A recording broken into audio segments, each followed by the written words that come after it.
Hare Krishna Mataji. Audio video ரெண்டு கிளியரா இருக்கா? இருக்கு மாதாஜி. ஓகேம்மா, தேங்க்யூ. ஹரே கிருஷ்ணா. இஸ்கான் மங்களூர் சார்பாக உங்களை எல்லோரும் அன்போடு L2ல சாப்டர் 13 படிக்கிறதுக்கு அன்போடு வரவேற்கிறேன். அன்பான மாலை வணக்கங்கள். இன்னைக்கு முதல்ல பகவத்கீதை 13th சாப்டர் முதல், அதாவது nature, the enjoyer and consciousness, Kshetra Vibhaga yoga.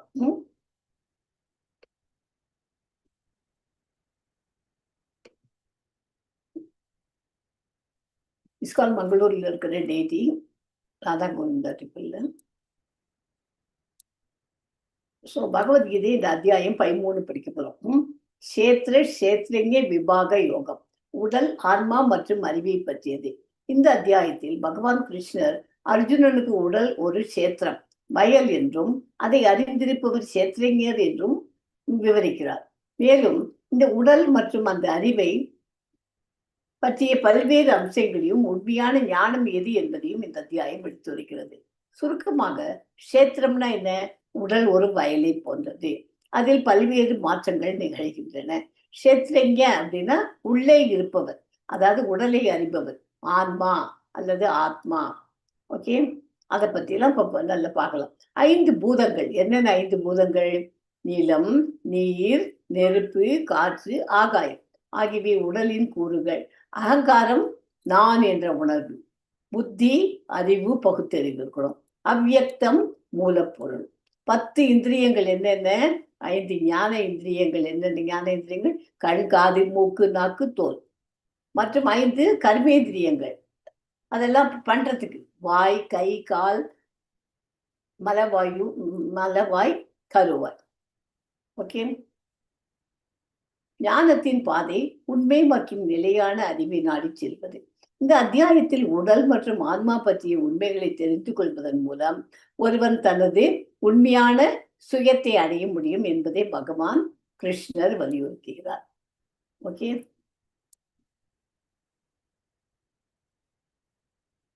Okay, Hare Krishna Mataji. உங்க கையில அந்த இது இருக்கா? வேற ஸ்லைடில் எடுத்தையும் போட மறந்து போயிட்டு கொடுத்து. ஓகே. ஓம் நமோ பகவதே வாசுதேவாய. ஓம் நமோ பகவதே வாசுதேவாய. ஓம் நமோ பகவதே வாசுதேவாய. ஓம் அஞ்ஞான திமிரந்தஸ்ய ஞானாஞ்சன சாலாக்கய சக்ஷுர் உன்மீலிதமேன தஸ்மை ஸ்ரீ குருவே நமக. ஹரே கிருஷ்ணா. ஜெய்ஸ்ரீ மாதாஜி. இது சிவகாமி மாதாஜி யாராவது படிக்கிறேன் மாதாஜி. பிரணதி படிக்க மாதாஜி. ஓம் நமோ பகவதே வாசுதேவாய. ஓம் நமோ பகவதே வாசுதேவாய. ஓம் நமோ பகவதே வாசுதேவாய. ஓம் அஞ்ஞான திமிர அந்தஸ்ய ஞானாந்தன ஷலாக்கய சக்ஷர் உன்மிலிதம் ஏன தஸ்மை ஸ்ரீ குரவே நமக. ஸ்ரீ சைத்தன்ய மனோபீஷ்டம் ஸ்தாபிதம் மேன பூதலே ஸ்வயம் ரூப கதா மஹ்யம் ததாதி ஸ்வபதாந்திகம். வந்தே அகம் ஸ்ரீகுருஹே ஸ்ரீயுதபதகமலம் ஸ்ரீகுருன் வைஷ்ணவாம்ச ஸ்ரீரூபம் சாக்ரஜாதம் சககண ரகுநாதான்விதம் தம் சஜீவம் சாத்வைதம் சாவதூதம் பரிஜன சகிதம் கிருஷ்ண சைத்தன்ய வேதம் ஸ்ரீ ராதா கிருஷ்ணா பாதான் சககண லலிதா ஸ்ரீ விஷாகான்விதாம்ச. ஹே கிருஷ்ண கருணா சிந்து தீனபந்து ஜகத்பதே கோபேஷ கோபிகா காந்தா ராதா காந்த நமோஸ்துதே. தப்த காஞ்சன கௌராங்கி ராதா விருந்தாவனேஸ்வரி ரிஷபானுசுதே தேவி பிரணமாமி ஹரிப்ரியே. வாஞ்சா கல்பத்ருப்ஷ்ய கிருபா சிந்துப்யேவ ச பதிதானாம் பாவனேப்யோ வைஷ்ணவேப்யோ நமோ நமः. நமோ பிரம்மண்ய தேவாய கோ பிராமணஹிதாய ச ஜகத்ஹிதாய கிருஷ்ணாய கோவிந்தாய நமோ நமः. நமோ மகாவதன்யாய கிருஷ்ண பிரேம பிரதயதே கிருஷ்ணாய கிருஷ்ண சைத்தன்ய நாம்னே கௌரத்விஷே நமக. குரவே கௌரச்சந்திராய ராதிகாயை தத்தாலயே கிருஷ்ணாய கிருஷ்ண பக்தாய தத்பக்தாய நமோ நமः. மூகம் கரோதி வாசாலம் பங்கும் லங்கயதே கிரிம் யத்கிருபா தமஹம் வந்தே ஸ்ரீகுரும் தீனதாரணம் பரமானந்த மாதவம் ஸ்ரீ சைத்தன்ய ஈஸ்வரம்.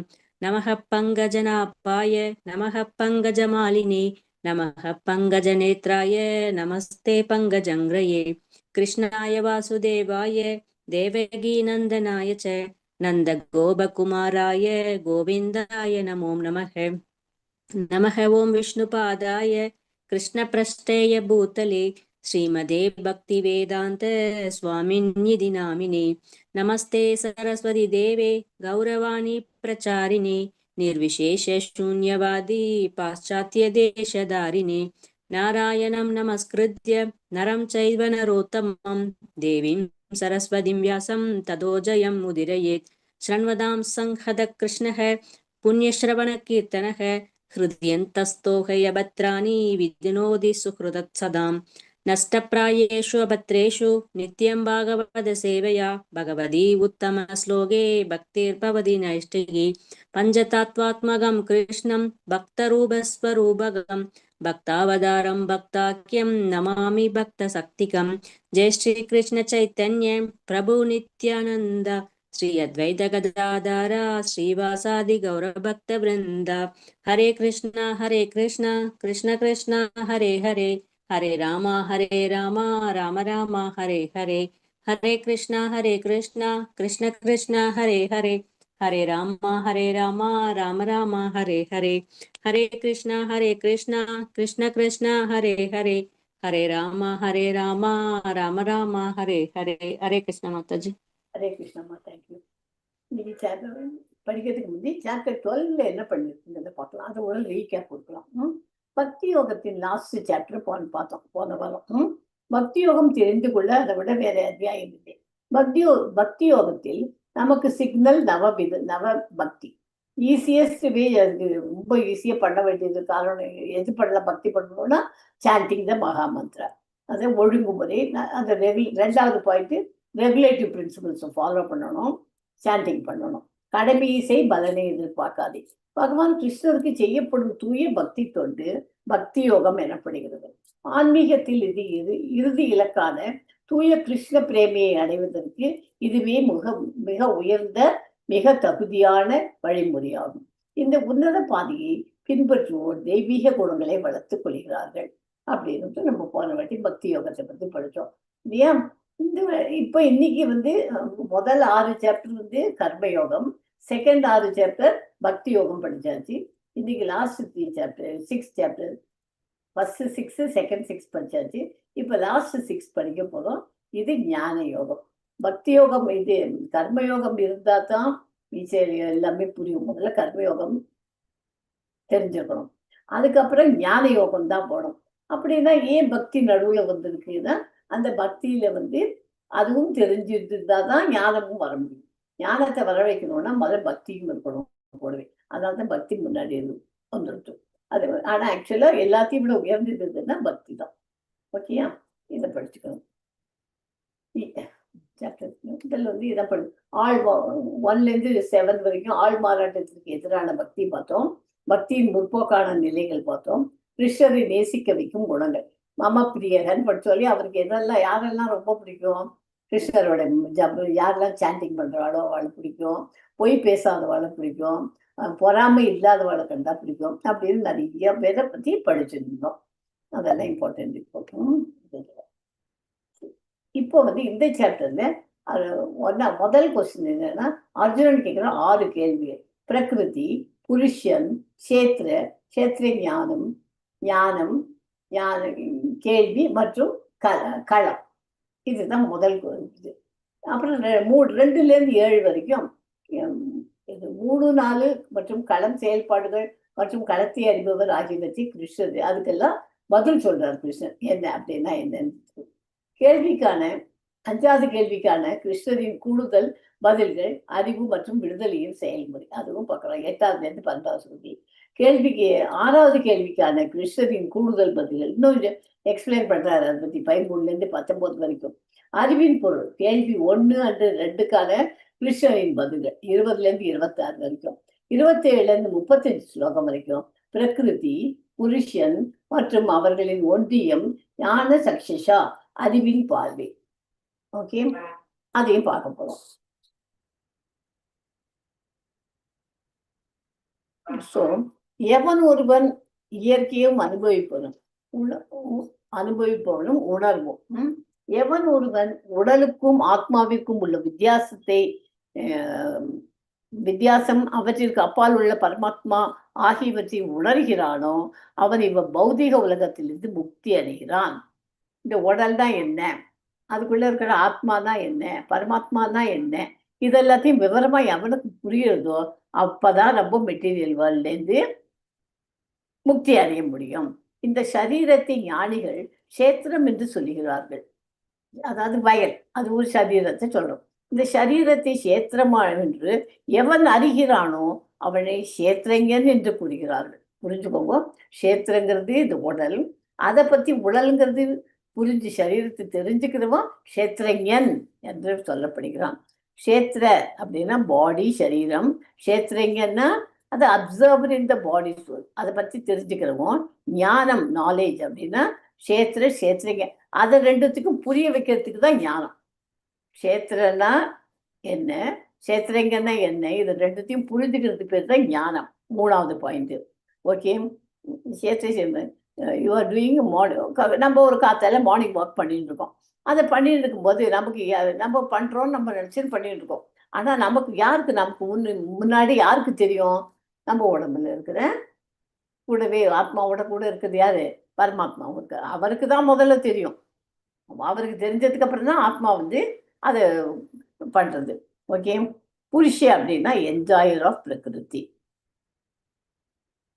ஸோ 24 எலிமெண்ட்ஸ் ஆஃப் கஷேத்ரா, இந்த உடல்ல இருக்கிற 24 எலிமெண்ட்ஸ் இருக்கு இல்லையா, சொல்ல தெரியுமா இருக்காது? ஐம்பூதங்கள் என்னென்ன இப்போ தான் படித்தோம். என்னென்ன ஐம்பூதங்கள் சொல்லலாம்? நீர், நிலம், காற்று, ஆகாயம், நெருப்பு. Earth, water, fire, air and ether, இதுதான் ஐம்பூதங்கள் இல்லையா? ஃபால்ஸ் ஈகோ, பொய் அகங்காரங்கள் இது இருக்கு இல்லையா? அப்படின்னா என்ன? Intelligence and the unmanifested stage of the 3 modes of nature. அது இது இருக்கு. ரெண்டாவது. மூணாவது 5 சென்சஸ், 5 ஐம்புலன்கள் என்ன? ஃபார் அக்வைரிங், எஸ், கண்ணு, காது, மூக்கு, நாக்கு அண்ட் ஸ்கின். இதை அது ஒர்க்கிங் சென்சஸ் என்ன, அதை வேலை செய்யற சென்சஸ் என்ன, அதுவும் படிச்சு போகலாம் முன்னாடி கொண்டு. அதுக்கு வாய்ஸ், குரல், காலு, கை அண்டு மலக்குடல் அண்டு லாஸ்ட் ஒன் அண்டு பால் உறுப்புகள். ஓகே, இதெல்லாம் சேர்ந்ததுதான் அபோவ் த சென்சஸ் இஸ். இதுக்கு எல்லாத்துக்கும் மேல மைண்ட் இருக்கு. இதெல்லாம் சேர்த்து 11 ஆயிடுது. So 5 objects of the senses என்ன ஆப்ஜெக்ட் அதுலேருந்து கிடைக்கிறது? சென்சஸ்ல ஐம்புலன்கள் என்னென்ன பண்ணும்? மூக்கு ஸ்மெல் பண்ணும், டேஸ்ட், நாக்கு, ஃபார்ம், டச், சவுண்ட், இதெல்லாம் 5 ஆப்ஜெக்ட்ஸ். ஸோ மொத்தமா 24 தெரிஞ்சுக்கணும். ஸோ பகவத்கீதால 3 செக்ஷன் படித்தோம். கர்மா, அறிவின் தளத்தில் செயல்களின் முழுமை, பகவான் கிருஷ்ணரை பிரியப்படுத்த செய்யப்படும் செயல்கள், பக்தி யோகம் எனப்படுகிறது. சாப்டர் 1 to 6, சாப்டர் 7 to 12 பக்தி யோகா படித்தோம். அது இப்போ படிக்கிறது நம்ம 13 18 வரைக்கும் ஞானம், அறிவு, ஞானத்தின் முழுமை பக்தி யோகம், அதுதான் படிக்க போவோம். ஸோ பக்தி என்பது உச்சக்கட்டம் என்றால் கடைசி 6 அத்தியாயங்களில் ஞானம் ஏன் வழங்கப்படுகிறது? நான் ஒரு கேள்வி கேட்டேன் முதல்ல, ஏன் பக்தி நடுவில் வந்திருக்கு அப்படின்னா, ஒரு சாண்ட்விச் பண்ணி சாப்பிட்றோம். சாண்ட்விச்சில் 2 சைட்லேயும் 2 பிரெட் வைக்கிறோம். நடுவில் டொமேட்டோ, வெள்ளரிக்காய் எல்லாத்தையும் நறுக்கி அதை வச்சு கொஞ்சம் போகிற பட்டர், கொஞ்சம் போகிற சீஸு, பன்னீர் என்ன மூலம் வச்சு சாப்பிட்றோம். எது நல்ல அது? இந்த சாண்ட்விச்சில் எது நல்லது? நடுவில் இருக்கிறது தான். அதனால பக்தி யோகா சென்டர்ல இருக்கு. மேலே இருக்கிறதும் அந்த பிரெட் இல்லைன்னா அது சாண்ட்விச்னு பேர் வராது. மேலே ஒரு பிரெட் கர்ம யோகா, கடைசியில் ஒரு பிரெட் ஞான யோகா. அது இல்லைன்னா இந்த பக்தி யோகா. அதனால 3ம் சேர்ந்துதான் இருக்கணும். உண்மையில் முழு பகவத்கீதையும் பக்தியே. முதல் 6 அத்தியாயங்கள் உழைப்பின் மூலம் பக்தியை எவ்வாறு அடைவது என்பதை பற்றி விவாதிக்கின்றன. கடைசி 6 அத்தியாயங்கள் அறிவின் மூலம் அதை எவ்வாறு அடைவது என்பதை விவரிக்கிறது. மேலும் நடுவில் உள்ள 6 அத்தியாயங்கள் பக்தியை பற்றி விவாதிக்கின்றன.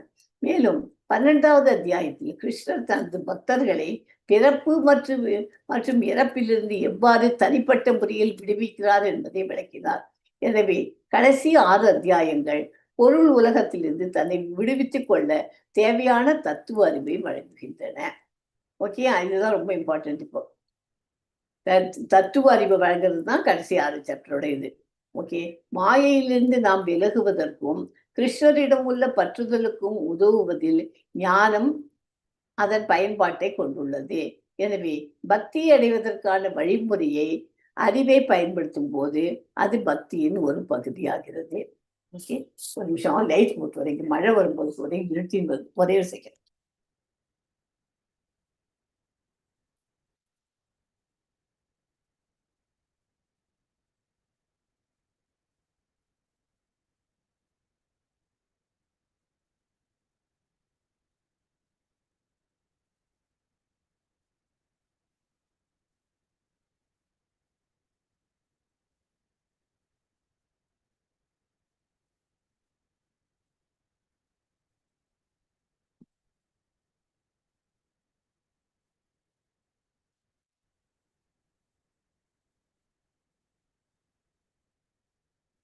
பயங்கரமா மழை வரும்போது 13.1 முதல் ஸ்லோகம் அர்ஜுனனின் 6 கேள்விகள். எஸ் மாதாஜி, ஜெய்ஸ்ரீ மாதாஜி, நீங்க படிக்கோ, நாங்க பின்னாடி படிப்போம். ஹரே கிருஷ்ணா மாதாஜி. ஹரே கிருஷ்ணா. ஓம் ஸ்ரீ கிருஷ்ணாய பரமாத்மனே நமஹ. ஸ்ரீமத் பகவத்கீதா. மாதாஜி கொஞ்சம் சவுண்ட படிங்க, கேக்கல. இப்ப கேக்குதா மாதாஜி? ஓகே, இப்ப கேக்குது. இன்னும் கூட பெருசா இருக்கலாம். ஓம் ஸ்ரீ கிருஷ்ணாய பரமாத்மனே நமஹ. ஸ்ரீமத் பகவத்கீதா அத த்ரயோதசோ அத்தியாயः. க்ஷேத்ர க்ஷேத்ரஜ்ஞ விபாக யோகः. ஸ்ரீ பகவானுவாச்ச. ஸ்ரீ பகவானுவாச்ச. இதம் ஷரீரம் கௌந்தேய. இதம் ஷரீரம் கௌந்தேய. க்ஷேத்ரம் யத்யபிதீயதே. க்ஷேத்ரமித்யமபீயதே. ஏதத்யோ வேதி தம் ப்ராகஹோ. ஏதத்கோ வேதி தம் ப்ராகவோ. க்ஷேத்ரஜ்ஞ இதி தத்விதः. க்ஷேத்ரஜ்ஞ இதி தத்விதः.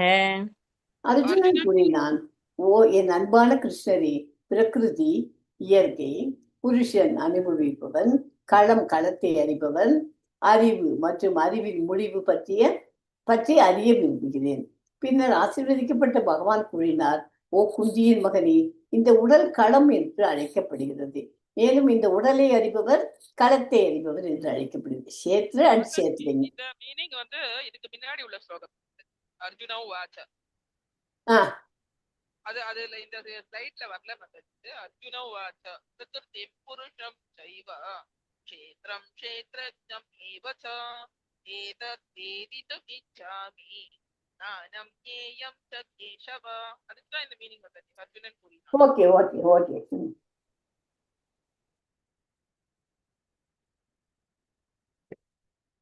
ஓகே, பிரகிருத்தினா என்ன? பொருள் இயல்பு. புருஷா அனுபவிப்பவர். கஷேத்ரா உடல், சரீரம். கஷேத்ரஞா அவரது உடலில் உள்ள பார்வையாளர். ஆன்மா சூப்பர் ஆன்மா. அனைத்து உடல்களையும் அறிந்தவர். ஞானம் அறிவு. கஷேத்ரா மற்றும் கஷேத்ரஞத்தை புரிந்து கொள்வதுதான் ஞானம். ஞேயம்னா அறிவின் இலக்கு. அறிவினோட இலக்கு என்ன? பரமாத்மா. ஓகே,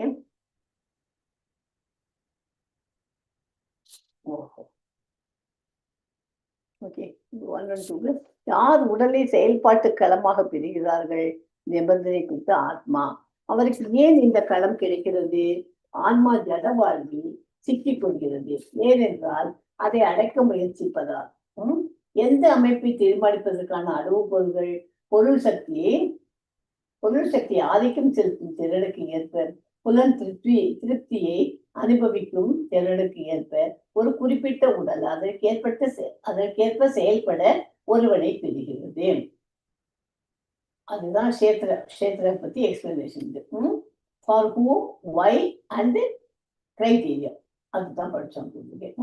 கஷேத்ரங்கிறதுக்கு உடலுக்கும் உடலை அறிபவனுக்கும் உள்ள வேறுபாட்டை எவ்வாறு புரிந்து கொள்வது?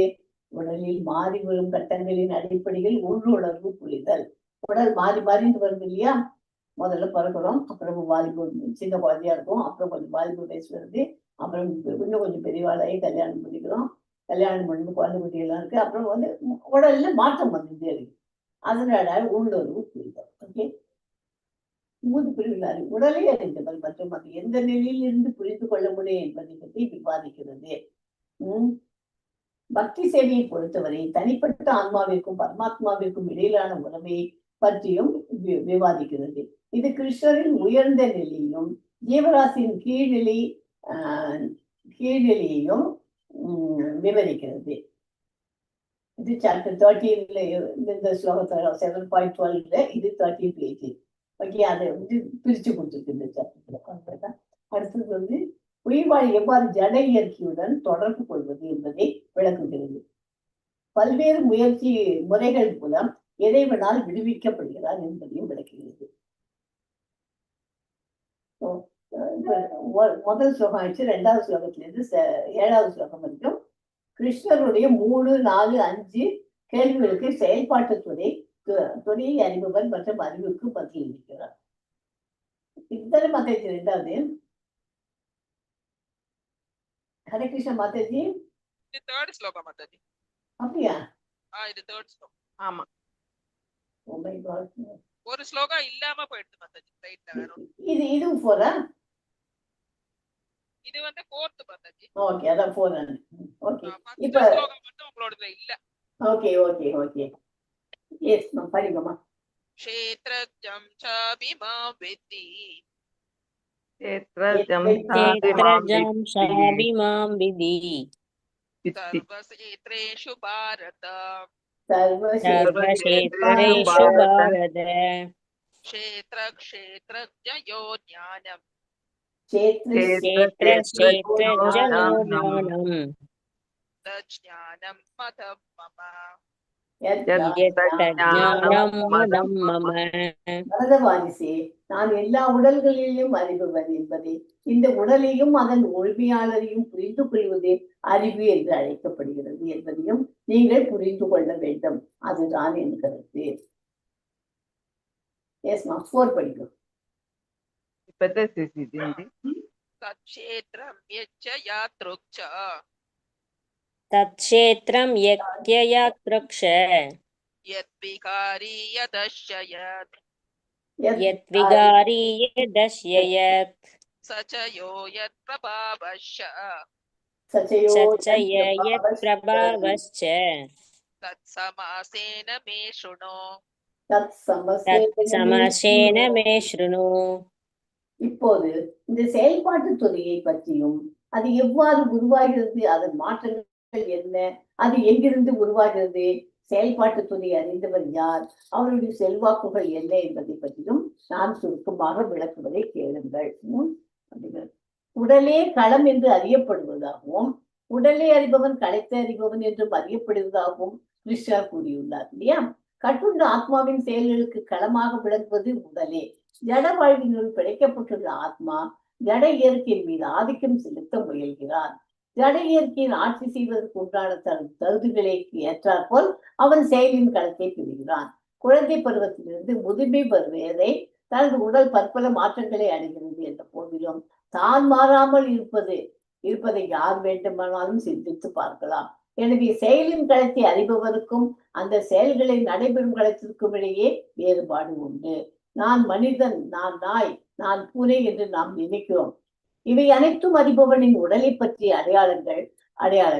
ஆனால் அறிபவனோ உடலில் இருந்து வேறுபட்டவர். சிந்தித்து பார்த்தால் நாம் உடலில் இருந்து வேறுபட்டவர்கள் என்பதை புரிந்து கொள்ளலாம். நம்ம உடலுக்கும் இருக்கும். இப்போ ஆத்மாவுக்கு எல்லாமே தெரியும் இல்லையா? நம்ம ஆத்மாவுக்கு நம்மளுக்கு அது கூடவே பரமாத்மாவும் இருக்கா, எல்லாமே தெரியும் சொல்றது. எல்லாமே இப்போ நம்ம சின்ன வயசுல நமக்கு ஒரு ஆத்மா இருந்தது, அது இருந்துச்சு இல்லையா? அதே ஆத்மா தானே இப்போ இருக்கு. அது மாறவே இல்லை, கொஞ்சம் கூட மாறல. அது இளமையாவே அதே இளமையாவும் இல்லை, இதுவும் இல்லை. அது எப்படி பிறக்கிறதே இருந்ததோ அதே மாதிரியே இருந்ததுக்கு. ஆனா உடலானது சின்ன வயசுல இருந்த மாதிரி இருக்கு போடல். அப்புறம் மாறி மாறிட்டு ஒரு வயசுலயும் ஒவ்வொரு ஃபங்க்ஷனா ஸ்டாப் ஆகி ஒரு இதுல முதுமை அடைஞ்சு இறக்குற தருணம் வந்துடும். அதனாலதான் அந்த இறக்குற தருணம் வர்றதுக்கு முன்னாடியே நம்ம பகவானை சிந்திச்சு இருக்கணும்னு சொல்லி போன சாப்டர் எல்லாம் படிச்சிருக்கோம். செயலின் களம் ஒவ்வொன்றிலும், அதாவது ஒவ்வொரு உடலிலும் 2 ஆத்மாக்கள் உள்ளன, ஜீவாத்மா அண்டு பரமாத்மா. பரமபுருஷ பகவானான கிருஷ்ணரின் சுய விரிவங்கமே பரமாத்மா. எவன் ஒருவன் பகவத்கீதையை அடிப்படையாக வைத்து செயலின் களத்தை பற்றியும் அக்களத்தை அறிபவனை பற்றியும் நுண்ணியமாக அறிந்து கொள்கிறானோ அவன் ஞானத்தை அடைய முடியும். யார் ஞானம் முடியும்? கஷேத்திரங்க ரெண்டும் தெரியும் பத்தி நல்லா புரிஞ்சிருந்தோமோ, ஆத்மாதான் பரமாத்மா வளர்த்தியும் அவருக்கு ஞானத்தை அடைய முடியும்.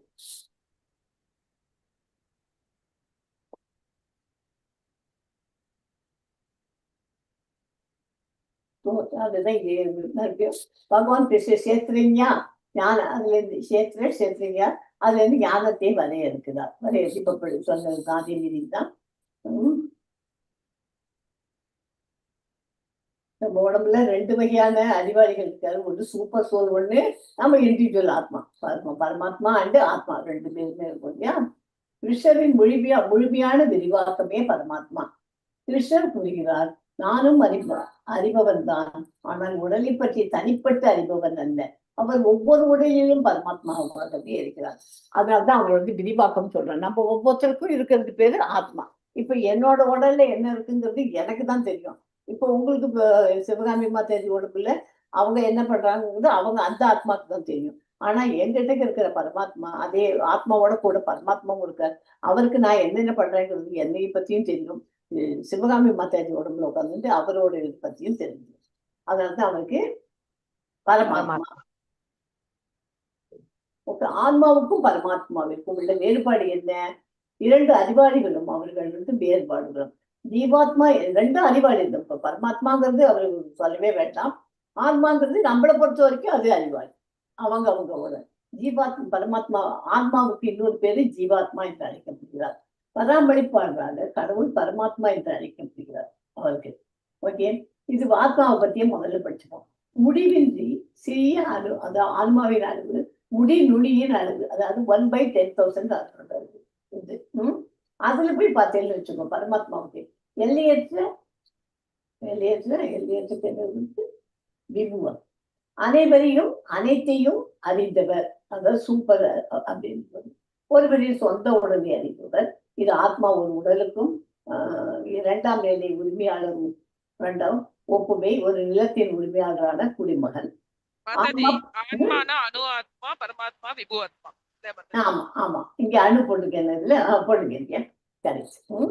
ஆன்மா புலன்களின் 2ஆம் நிலையை கட்டுப்படுத்துபவர். ஒப்புமை குடிமக்கள் செயல்பாடுகளின் 2ஆம் நிலையை கட்டுப்படுத்துபவர்கள். ஓகே, அதுல போய் பார்த்தீங்கன்னா என்ன ஆகும்? அனைத்து நிலங்களுக்கும் உரிமையாளர். இப்ப நம்மளோட கஷேத்திரங்கிறது நம்மளோட நிலம் மட்டும்தான். ஆனா எல்லா நிலங்களுக்கும் உரிமையாளர் பரமாத்மா. பரம இறைவன் 2த்தையும் வச்சு நீங்க அப்புறமா படிச்சு பாருங்க, நல்லாவே புரிஞ்சு போனாங்க. இது தவறு செய்யக்கூடியவர்கள். ஆத்மாங்கிறது அன்பான சேவகர், கீழ்நிலையாகவும் இருக்க முடியும். எண்ணற்ற உயிரினங்கள் இருக்குதுல்ல, இதுல தவறு செய்ய முடியாதவர் பரமாத்மா. முக்கியமாக நித்தியமாக ஒரு அன்பான எஜமானர். பரமாத்மா ஒவ்வொரு உயிரினத்தின் இதயத்திலும் ஒவ்வொரு அணுவிலும் இருக்கின்றாலும் இன்னும் ஒரே ஒரு பரமாத்மா மட்டுமே இருக்கிறார். எல்லாரோடமுலையும் பரமாத்மா இருக்காருன்னு தான் சொல்றோம். இருந்தாலும் எப்படி ஒரு பரமாத்மா தானே, எப்படி எல்லாரோட? அதுதான் ஆன்மாவுக்கும் பரமாத்மாவுக்கும் உள்ள முக்கியமான வித்தியாசம். எல்லாரோட உடம்புலயும் இருப்பாரு. எஸ்மா, இது 5வது ஸ்லோகம் 4 and 5. ரைட்? ऋषिभिर्बहुधा गीतम् गोभिर्विविधैः पृथक्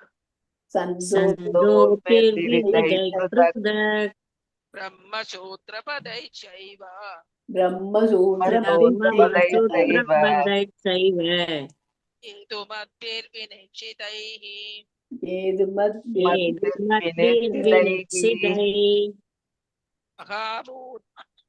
महाभूतान्यहङ्कारो महाभूतान्यहङ्कारो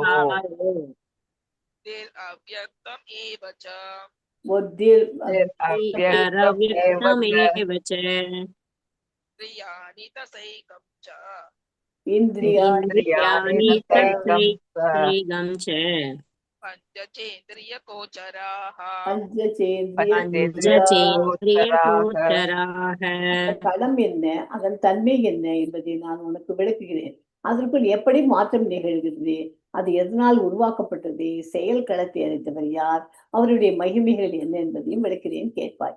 சிறந்த முனிவர்கள் களம் பற்றிய உண்மையும் களத்தை அறிபவர்களையும் பலவாறு பாடியுள்ளார்கள். இது பல்வேறு வேத பாடல்களில் கூறப்பட்டது. இது பல்வேறு வேத ஆதாரங்களில், குறிப்பாக பிரம்மசூத்திரங்களிலும் உறுதியான பகுத்தறிவு மற்றும் முடிவான ஆதாரங்களுடன் குறிப்பிடப்பட்டுள்ளது. ஓகே, இந்த ஞானத்தை விளக்குவதில் மிக உயர்ந்த அதிகாரி கிருஷ்ணரே. இருப்பினும் கற்றறிந்த பண்டிதர்கள் தரமான அதிகாரிகளும் முந்தைய அதிகாரிகளிடமிருந்து எப்போதும் பிரமாணம் வழங்குவது வழக்கம். சந்தோப்பி என்னும் சொல், இல்ல சந்தோப்பின்னு ஒரு வார்த்தை தான் செகண்ட் லைன்ல வந்து பாருங்க, ஃபோர்த். சந்தோப்பி என்னும் சொல் பல்வேறு வேத இலக்கியங்களை குறிக்கிறது. உதாரணமாக யஜுர்வேதத்தின் பிரிவான தைத்திரிய உபனிஷத்தில் இயற்கை, ஜீவாத்மா, பரமபுருஷ பகவான் ஆகியவற்றை பற்றி விளக்கப்பட்டுள்ளது.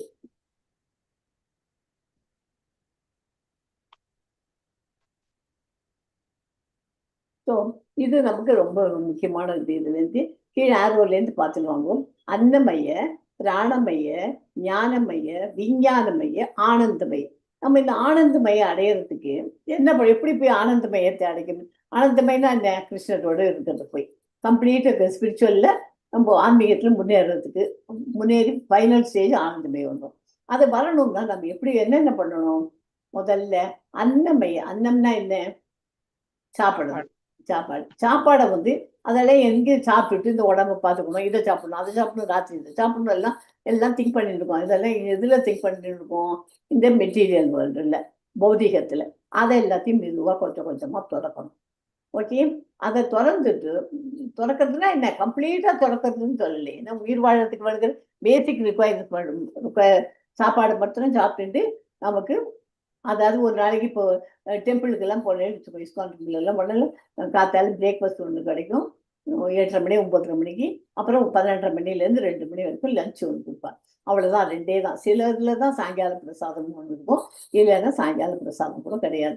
அதை மட்டும் சாப்பிட்டுட்டு நம்ம அது போகிறோம், நமக்கு உயிர் வாழ்றதுக்கு எத்தனை விடுமோ அத்தனையும் கிடைக்கும். ஓகே, அதனால தான் எல்லாருமே இப்போ நைட்லலாம் நம்ம ஒரு ஏஜுக்கு அப்புறம் என்ன பண்ணுறோம்? சாப்பிடக்கூடாது, ராத்திரி ஒன்றுமே வேண்டாம் அப்படின்ட்டு கொஞ்சம் வர மில்க்கு, மோரி ஏதாவது ஒன்று சாப்பிட்டுட்டு படுத்துக்கிறதுக்கு பழக்கம் பண்ணிட்டு இருக்கோம் இல்லையா? அந்த மாதிரி அது பண்ணிடணும். அது வந்து அன்னமயங்கிறது அதை முதல்ல விடுறதுக்கு கற்றுக்கிறோம். பௌதிகத்திலேருந்து டிட்டாச் ஆகணும். அடுத்தது பிராணமயம். பிராணமயம்னா என்ன? பிராணவாயு. பிராணத்துல என்ன? யோகா ப்ராக்டிஸ் பண்ணிடணும். அதை பண்ணி பிராணவாயு, அது யோகாவை அஷ்டாங்க யோகா வரைக்கும் நம்ம போகிறதுக்கு அதை ப்ராக்டிஸ் பண்ணாதான் பிராணமய பண்ணி அதை பண்ணிடணும். அது இதெல்லாம் பண்ணியாச்சுன்னா ஞானமயம்னா என்ன? ஆத்மாவை பத்தி நல்லாவே புரிஞ்சுக்கணும், மனசை பத்தி, நம்மளை பத்தி தெரிஞ்சுக்கணும். ஞானமயம். விஞ்ஞானம்னா என்ன? பரமாத்மா. ஞானமயத்தை முதல்ல நமக்கு புரிஞ்சாதான் விஞ்ஞானமயம் புரியும். விஞ்ஞானமயம் என்ன? பரமாத்மா. ஓகே, நமக்கு ஆத்மாவையும் தெரிஞ்சிருக்கணும், பரமாத்மாவையும் தெரிஞ்சிருக்கணும். இதெல்லாம் தெரிஞ்சாச்சுன்னாக்கா நமக்கு என்ன கிடைக்கும்? ஆட்டோமேட்டிக்கா ஆனந்தமய கண்டிஷனுக்கு வரலாம். ஓகே, இது ரொம்ப ரொம்ப இம்பார்ட்டன்ட். இது ஒவ்வொரு L1 வரும். இது பெருசா இன்னும் நிறைய டீட்டெயில்டா படிக்க இதை பத்தி புரியும். இப்போ ஓரளவுக்கு தெரிஞ்சு வச்சுருந்தோம். அன்னமய ஃபர்ஸ்ட், பிராணமய, ஞானமய, விஞ்ஞானமய, ஆனந்தமய. ஓகேயா? அற்புதமான வெளிப்பாட்டின் 3 நிலைகள் உள்ளன. நனவின் நிலை, கனவின் அறை உணர்வு நிலை மற்றும் மயக்க நிலை. ஓகே, ஆனால் உங்கள் இறைவன் இருப்பின் இந்த வெவ்வேறு பௌதீக நிலைகள் அனைத்திற்கும் அப்பாற்பட்டவர். எனவே நீங்கள் 4வது பரிமாணத்தில் இருக்கிறீர்கள். மேலும் உங்கள் தோற்றமும் மறைவும் உங்களை தாண்டி எதையும் சார்ந்து இல்லை. எல்லாவற்றிற்கும் நீங்கள் தான் உயர்ந்த காரணம். ஆனால் உங்களிடம் எந்த காரணமும் இல்லை. உங்கள் சொந்த தோற்றத்திற்கும் மறைவிற்கும் நீங்களே காரணம் என் ஆண்டவரே. உங்கள் ஆழ்நிலை இருந்த போதிலும் உங்கள் 6 ஐஸ்வர்யங்களை காட்டவும், உங்கள் ஆழ்நிலை குணங்களை விளம்பரப்படுத்தவும், உங்கள் வெவ்வேறு அவதாரங்களில் மீன், ஆமை, என்னென்ன வெவ்வேறு அவதாரங்கள்? மீன், ஆமை, பன்றி, நரசிம்மர், கேசவன் மற்றும் பிற உங்கள் தனிப்பட்ட வெளிப்பாட்டால் தோன்றியுள்ளீர்கள். மேலும் உங்கள் தனித்தனி வெளிப்பாடுகளால் நீங்கள் வெவ்வேறு உயிரினங்களாக தோன்றியுள்ளீர்கள். ஆனால் உமது திருவருள் இருத்தலின் பல்வேறு பௌதிக நிலைகள் அனைத்திற்கும் அப்பாற்பட்டது. எனவே நீங்கள் ஒரு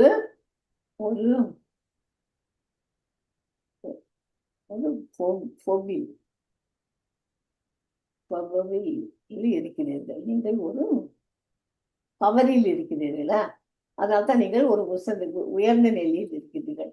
உமது உள் சக்தியால் நீங்கள் விஷ்ணுவின் வெவ்வேறு அவதாரங்களாக தோன்றுகிறீர்கள். மேலும் உமது வெளிப்புற சக்தியால் நீங்கள் அற்புதமான உலகமாக தோன்றுகிறீர்கள். கிருஷ்ண புஸ்தகமாக அதுதான். ஓகே, எஸ்மா, 6, 7 படிங்க.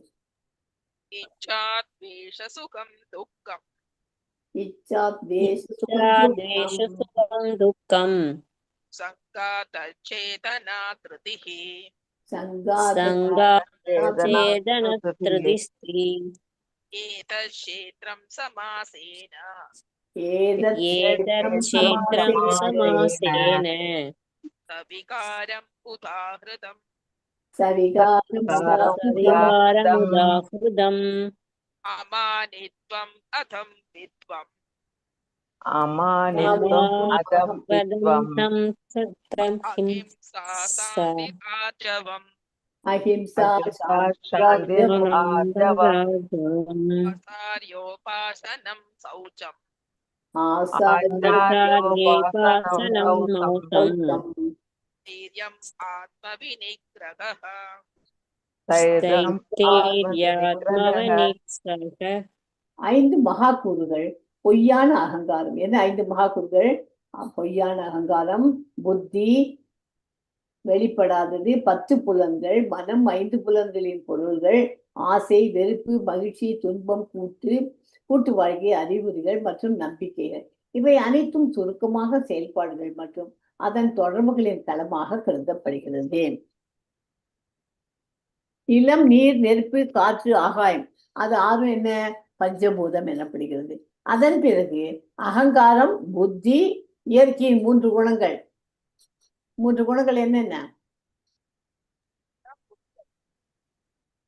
என்னமா?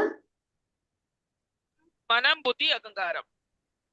இல்ல, 3 அது அகங்காரம், புத்தி.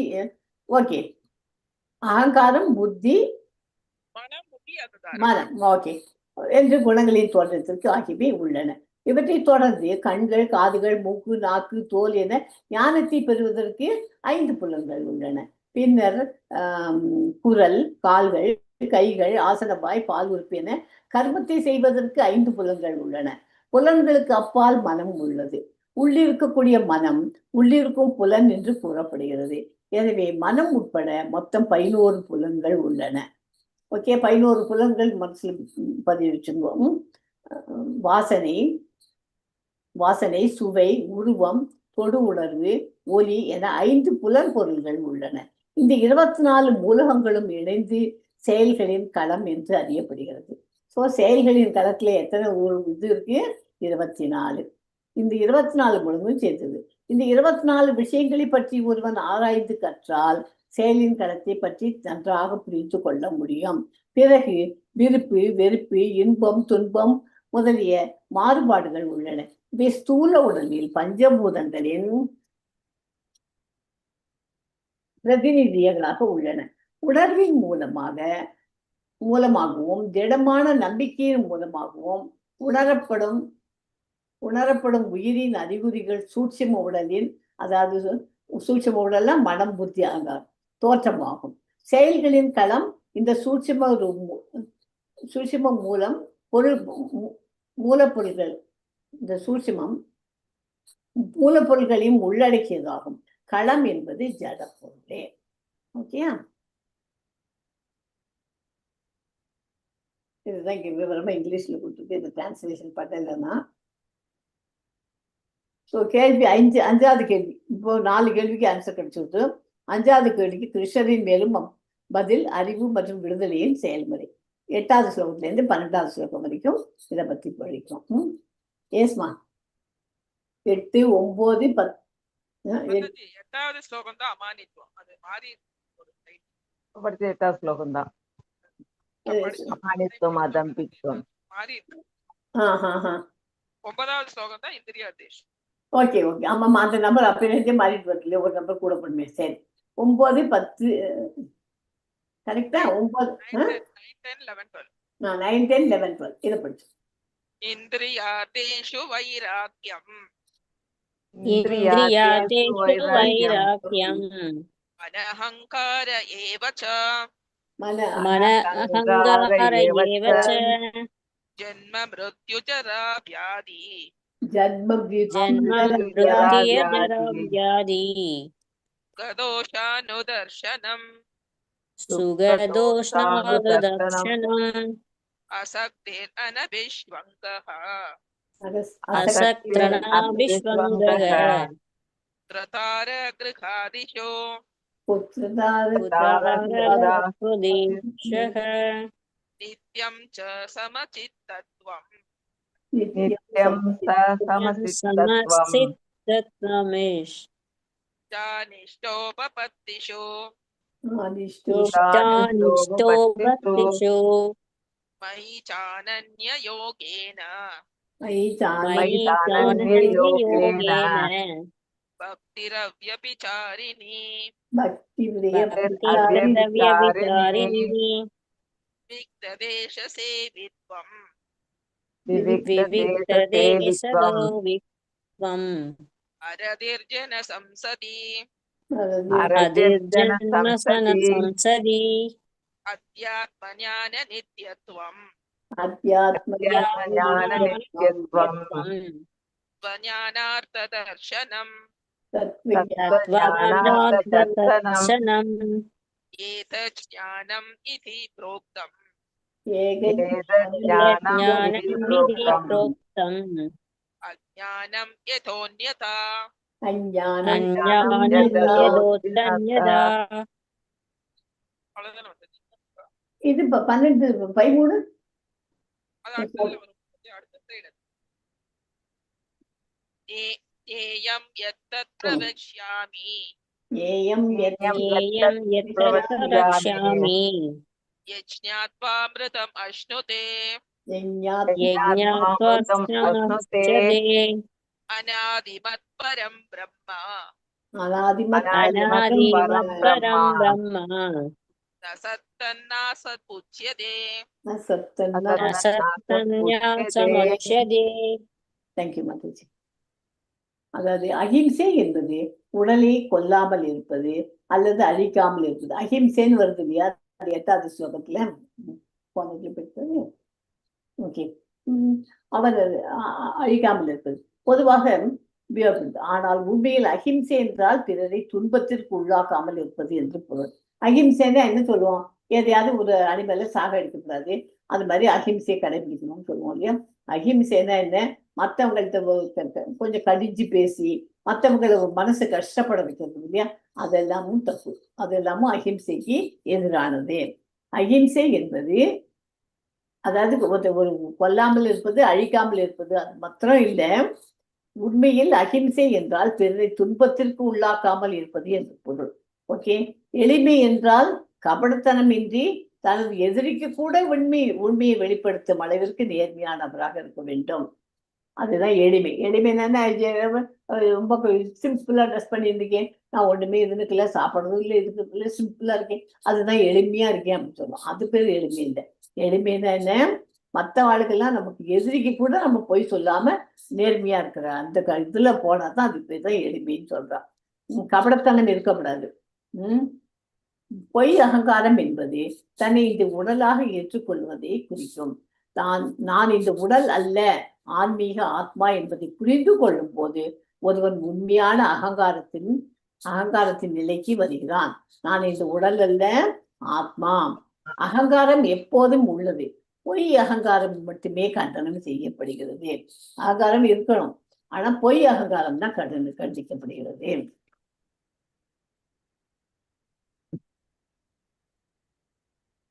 அதாவது பணிவு, பாசாங்குத்தனத்திலிருந்து விடுதலை, அகிம்சை, மன்னிப்பு, எளிமை, குருவிற்கு சேவை, உடல் மற்றும் மனத்தின் தூய்மை, உறுதியான தன்மை, சுய கட்டுப்பாடு, உணர்வுகளின் பொருள்களை நோக்கிய அக்கறையின்மை, அகங்காரம் இல்லாதது, பிறப்பு, நோய், முதுமை, இறப்பு. அதுக்கு என்ன வார்த்தை சொல்லுங்க பார்க்கலாம்.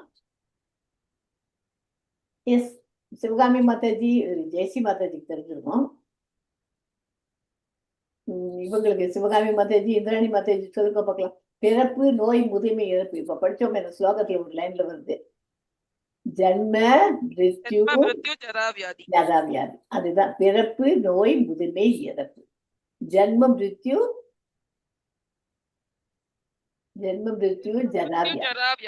ஜராவியாதி. ஓகே. ஆகிய தீமைகளை நினைவு கூறுவது பற்றுதலில் இருந்து விடுதலை. இது ஞாபகம் வச்சுக்கோ. ஜன்மம், மிருத்யு, ஜராவியாதி 8 எத்தனாவது ஸ்லோகம்? 13th சாப்டர்ல 8th ஸ்லோகமா 9th ஸ்லோகமா? அதை கரெக்டா ஞாபகம் வச்சுக்கோது. நிறைய யூஸ் பண்ணலாம் அடிக்கடி. ஓகே. 13th சாப்டர்ல 9th ஸ்லோகால ஞாபகம் வச்சுக்கோ. ஜன்மம், மிருத்யு, ஜராவியாதி ஆகிய தீமைகளை நினைவு கூறுவது, பற்றுதலில் இருந்து விடுதலை, வாழ்க்கை துணை, குழந்தைகள், வீடு மற்றும் பலவற்றுடன் பற்றுதல் கொள்ளாதது, வாழ்க்கையில் விரும்பத்தக்க மற்றும் விரும்பத்தகாத நிகழ்வுகளுக்கு மத்தியில் சமமான எண்ணம். அப்படின்னா என்ன அர்த்தம்? நமக்கு விரும்பத்தகுந்த நல்ல கல்யாணம் இருக்குது, வீட்டுல நல்ல சந்தோஷமா இருக்கிறது, அந்த மாதிரி இதெல்லாம் நடக்குது. விரும்பத்தகாத நிகழ்வுகள் ஏதாவது வீட்டுல துக்க சமாச்சாரங்கள் நடந்ததுன்னா அதுக்கு எல்லாத்துக்குமே சமமான எண்ணம் இருக்கணும். நம்ம எதுக்குமே நம்ம இது சந்தோஷம்னா ஒரேடியா சந்தோஷத்தையும் முழுகக்கூடாது, இதுலயும் துக்கம்னா துக்கத்திலையும் முழுகக்கூடாது. எல்லாத்தையும் சமமா இருக்கணும். என் மீது நிலையான மற்றும் பிரத்யேக பக்தி, தனிமையான இடங்களை விரும்புவது மற்றும் உலக சமூகத்தின் மீதான வெறுப்பு, ஆன்மீக அறிவின் நிலைத்தன்மை மற்றும் முழுமையான உண்மையில் தத்துவ நாட்டம், இவை அனைத்தையும் நான் அறிவு என்று அறிவிக்கிறேன். இதெல்லாம் தான் அறிவு, ஞானம். அந்த கேள்விக்கு பதில் ஞானக்கு நான் அதற்கு முரணானதை நான் அறியாமை என்று அழைக்கிறேன். அது இல்லைன்னாக்க அறியாமை ஆயிடுது. அறிவுங்கிறது எதெல்லாம் இதெல்லாம் இருக்கணும். என்னமா இதுல மேல்கடல அறிந்து கொள்ளுதல் தான் அறிவு. ஆமா, அதுதான் ஞானம். ஞானம் வந்தாச்சு. பணிவு, அமானித்துவம். பணிவுனா அமானித்துவம். அகங்காரம், அடம்பித்வம், அஹிம்சை, சகிப்புத்தன்மைக்கு என்ன இருக்கு? சாந்தியம். அப்புறம் எளிமை, அர்ஜவம். ஆன்மீக குருவை ஏற்றுக்கொள்வது, ஆச்சாரியா, உபாசனம். ஓகே. தூய்மை, சௌச்சம். தூய்மை வெறும் ஒரு தூய்மை இல்லை. தூய்மையில எத்தனை தூய்மை இருக்கு? 2 தூய்மை இருக்கு. அக தூய்மை, புற தூய்மை. அக தூய்மைனாக்க நம்ம மனசுக்குள்ள பகவானை நினைச்சது அதை பண்ணணும், சாண்டிங் பண்றது, அதெல்லாம் அகத்தை தூய்மை பண்ணிக்கணும். புற தூய்மைங்கிறது என்ன? அன்னன்னைக்கு குளிக்கணும், அன்னன்னைக்கு குளிச்சு கிளீன் பண்ணிக்கணும் இல்லையா? புற தூய்மை அது அவசியம் தேவை. அதே மாதிரி அக தூய்மையும் இம்பார்ட்டன்ட். தூய்மை. அப்புறம் நிலைத்தன்மை, ஸ்தைரியம், சுய கட்டுப்பாடுனா ஆத்ம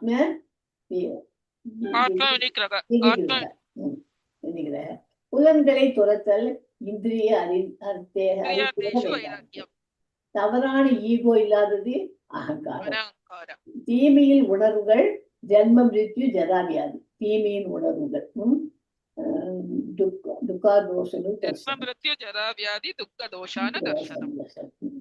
பச்சின்மை, ஆசக்தி. மனைவி, குழந்தைகள், குடும்பம் போன்றவற்றுடன் எந்த பிணைப்பும் இல்லை, அதுக்கு பேரு சீரான மனப்பான்மை, இந்திரியம், காம சமசித்தத்துவம், இதை தெரிஞ்சுக்கணும்.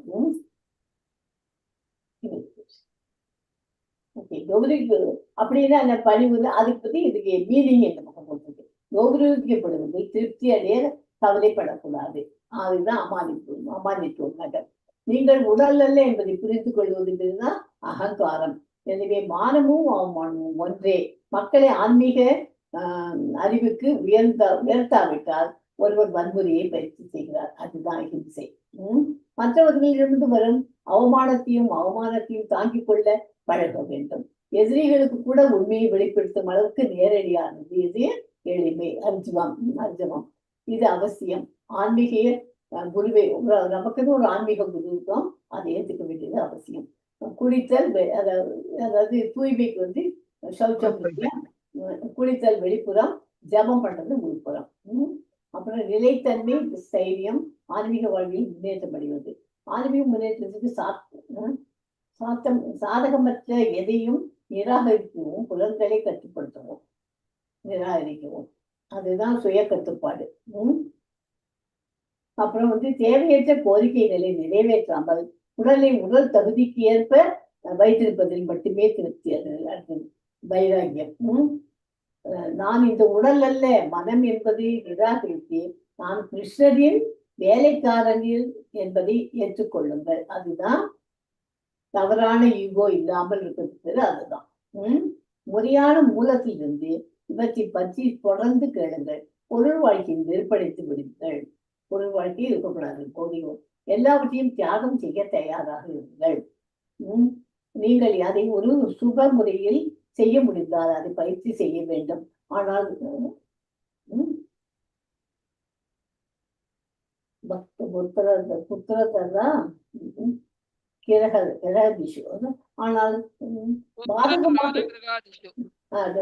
ஆனால் பாதகமாக இருந்தால் அதை கைவிட வேண்டும்.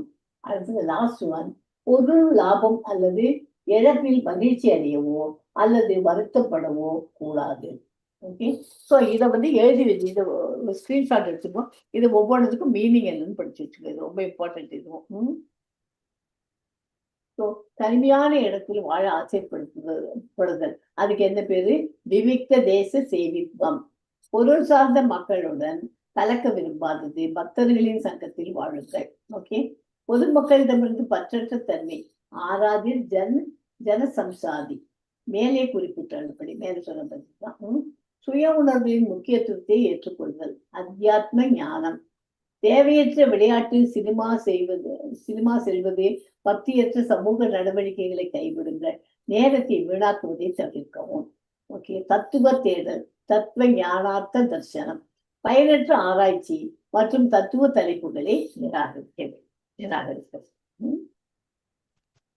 அறிவு செயல்முறை 8 இந்த குணங்களை வளர்ப்பதே அறிவை பெறுவதற்கான உண்மையான முறையாகும். இந்த அறிவு பொருள்களுக்கு அப்பால் ஊகிக்கப்படும் எதுவும் அறியாமை. இதெல்லாம் அறிவு. இதுக்கு மேல போச்சுனாக்க அறியாமை, தெரியலன்னாக்க. ஓகே, இப்ப 13 12 வரைக்கும் பார்த்துட்டோம். 13 19 வரைக்கும் பார்க்க போறோம். 13 18 வரைக்கும் என்ன இருக்கு? ஞானத்தின் பொருளும் எங்கும் நிறைந்து அனைத்திலும் வியாபித்துள்ளவருமான பரமாத்மாவை ஆன்மா அறிய முடியும். பரமாத்மாவுக்கு ஆழ்நிலை புலன்கள் உள்ளன. மேலும் அவரே நமது புலன்களை அனைத்திற்கும் மூலமாக இருக்கிறார். அவர் பற்றற்றவர். அவர் அனைத்து உயிரினங்களையும் பராமரிக்கிறார். இது தெரிஞ்சுக்கணும். ஓகே, 5 13 14 15 16 5 ஸ்லோகம் வருது. 5 6 வருது. 19வது ஸ்லோகம், பக்தன் மட்டுமே செயல்களின் களம். அதாவது உடல், அறிவு, செயல்முறை, ஆன்மா மற்றும் பரமாத்மா இரண்டையும் புரிந்து கொள்ள முடியும். ஓகே, ஒவ்வொரு உயிர் வாழியும் உள்ளும் புறமும் பரமபுருஷரான நாராயணன் வசிப்பதாக வேத இலக்கியத்தில் நாம் புரிந்து கொள்கிறோம். இறைவனின் பிரேமையை விருத்தி செய்து கொண்ட பக்தன் அவரை இடையராது காண இயலும் என்பது பிரம்ம சங்கத்தில் உறுதி செய்யப்பட்டது. பகவான் நமக்கு கிட்டக்க எல்லாமே நம்ம சொல்றதெல்லாம் ஃபாலோ பண்ணா அவளுக்கு எல்லாம் பகவான் தரிசனம் கொடுப்பார். ஓகே, இப்ப 13 19 வரைக்கும் படிக்கணும். கேஸ்மா சர்வத பாணிபாதம்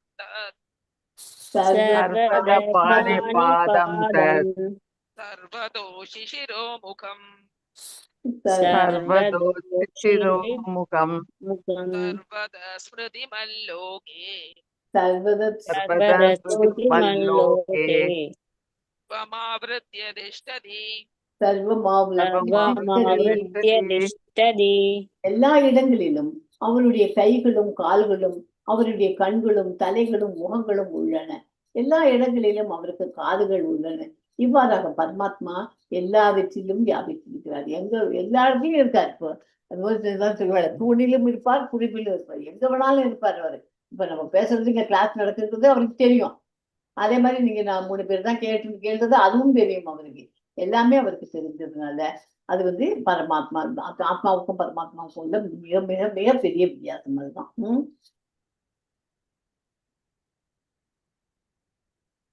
இப்போ பரமாத்மா என்பது எல்லா இடத்திலும் வியாபித்திருக்கிறார். அடுத்ததுமா சர்வேந்திர सर्वेन्द्रिय गुणाभासम सर्वेन्द्रिय गुणाभासं सर्वेन्द्रिय विवर्जितम सर्वेन्द्रिय विवर्जितम् असक्तं सर्वभृच्चैव असक्तं सर्वभृच्चैव निर्गुणं गुणभोक्तृ च निर्गुणं भोक्तृ च எல்லா இடங்களிலும் बहिर्बन्धश्च भूतानां बहिरन्तरांशभूतानां चरं चरम् एव च चरमेव च मत्वा तत् अविज्ञेयम् सूक्ष्मत्वं प्रविज्ञेयम् रस्तं चान्तिके च तत् दूरस्थितां चान्तिके च तत् எல்லா இடங்களிலும் அவருடைய கைகள் மற்றும் கால்கள், கண்கள், தலைகள் எல்லாம் வியாபித்திருக்கிறார். ஓகே, பரமாத்மாவே அனைத்து புலன்களுக்கும் மூல காரணமாக இருக்கிறார். இருப்பினும் அவருக்கு புலன்கள் இல்லை. அனைத்து உயிரினங்களையும் பராமரிப்பவர் அவரே என்றாலும் அவர் பற்றற்றவர். அவர் இயற்கையின் குணங்களை கடந்தவர். அதே நேரத்தில் ஜட இயற்கையின் அனைத்து குணங்களுக்கும் அவரே ஏற்றமானார்.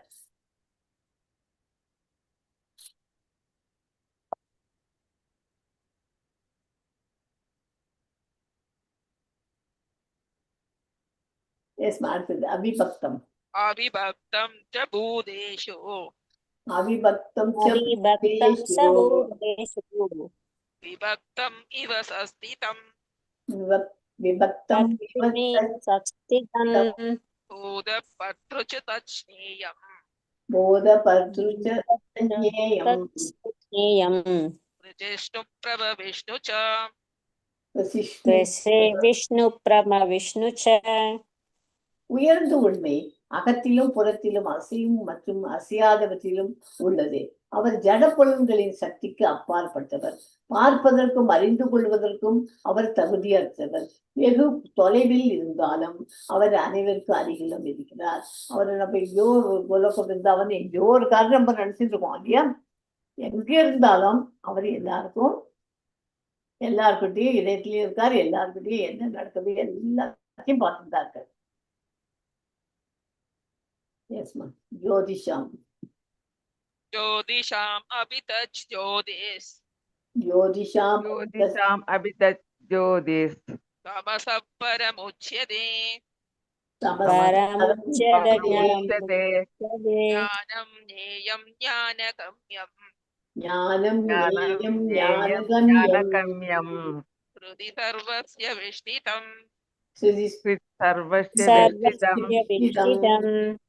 பரமாத்மா எல்லா உயிரினங்களுக்கு இடையில் பிரிக்கப்பட்டிருப்பதாக தோன்றினாலும் அவர் ஒருபோதும் பிரிக்கப்படுவதில்லை. அவர் ஒன்றாகவே இருக்கிறார்.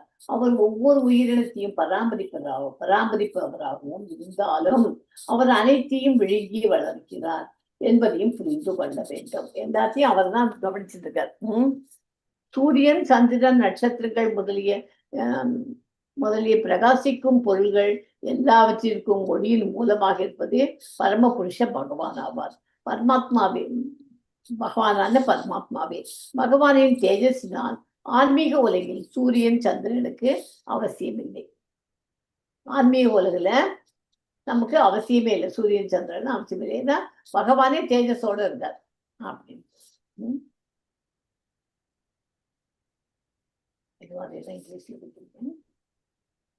எஸ் மேம், அது 19. इति क्षेत्रं तथा ज्ञानं इति इति क्षेत्रं तथा ज्ञानं क्षेत्रतज्ज्ञानं ज्ञेयं चोक्तं समासतः ज्ञेयं ज्ञेयं चोक्तं चेत्ततां समासतः समासतः मद्भक्त एतद् विज्ञाय मद्भक्तये मद्भक्तये विज्ञाय विज्ञाय मद्भावायोपपद्यते मद्भावयोपपद्यते அவர் அனைத்து ஒளிரும் பொருள்களின் ஒளியில் மூலமாக இருக்கிறார். அவர் ஜட இருளுக்கு அப்பாற்பட்டவர், வெளிப்படாதவர். அவர் அறிவு, அவர் அறிவின் பொருள், அவர் அறிவின் குறிக்கோள், அவர் அனைவரின் இதயத்திலும் இருக்கிறார். ஓகே, ஞானம் என்பது பக்தி தொண்டை பக்குவமாக புரிந்து கொள்வதன் ஆரம்ப நிலை. பக்தர்கள் மட்டுமே பகவத்கீதையை புரிந்து கொண்டு விரும்பும் பலனை அடைய முடியும். எல்லாராலையும் அடைய முடியாது. அது ஞானத்தை யாரால அடைய முடியும்? பக்தர்கள் மட்டும்தான், டிவோட்டிஸ்க்கு மட்டும்தான் அதை அடைய முடியும். அனைத்து அறிவுக்கும் ஞானத்திற்கும் மூலமானவர் பரமாத்மா. எஸ் மா, 20 படிங்க. प्रकृतिं पुरुषं चैव प्रकृतिं पुरुषं चैव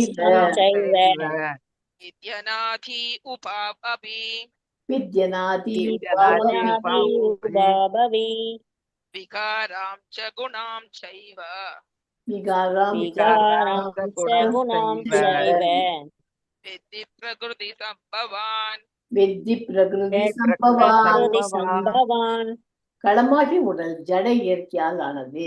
இவ்வாறு செயல்களின் களம், அதாவது உடல், அறிவு மற்றும் அறியக்கூடியவை ஆகியவற்றை நான் சுருக்கமாக விவரித்துள்ளேன். என் பக்தர்கள் மட்டுமே இதை முழுமையாக புரிந்து கொண்டு என் இயல்பை அறிய முடியும். இந்த பக்கத்துல இருக்கிற படம் இருக்கு இல்லையா, இதுக்கு யாராவது எக்ஸ்பிளனேஷன் சொல்ல முடியுமா?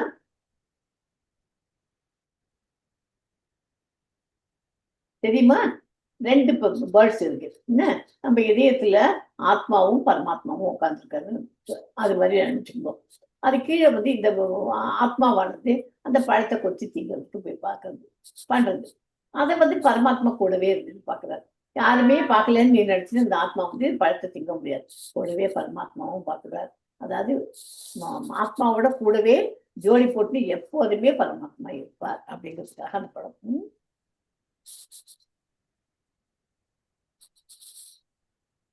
அறிவு என்பது கிருஷ்ண உணர்வில் தன்னை புரிந்து கொள்வதும் எல்லாவற்றிலும் கிருஷ்ணரை உணர்ந்து கொள்வதும் ஆகும். அறிவு என்பது பக்தி தொண்டையை முழுமையாக புரிந்து கொள்வதற்கான ஆரம்ப கட்டமே தவிர வேறு இல்லை.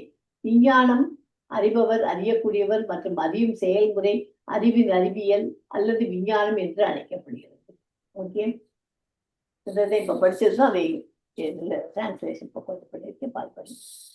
கிருஷ்ணர் 1 மற்றும் 2 கேள்விகளுக்கு பதில் அளிக்கிறார். பிரகிருதி புருஷா மற்றும் அவர்களின் சங்கமம், அது 20 to 26 ஸ்லோகம் வரைக்கும் வருது. இந்த Lord Krishna explains Prakriti, Purusha and their union. Yes, ma, 21 படிங்க. कार्यकारणकर्तृत्वे कार्यकारणकर्तृत्वे हेतु प्रकृतिरुच्यते पुरुषः सुखदुःखानां पुरुषसुखदुःखानां भोक्तृत्वे हेतुरुच्यते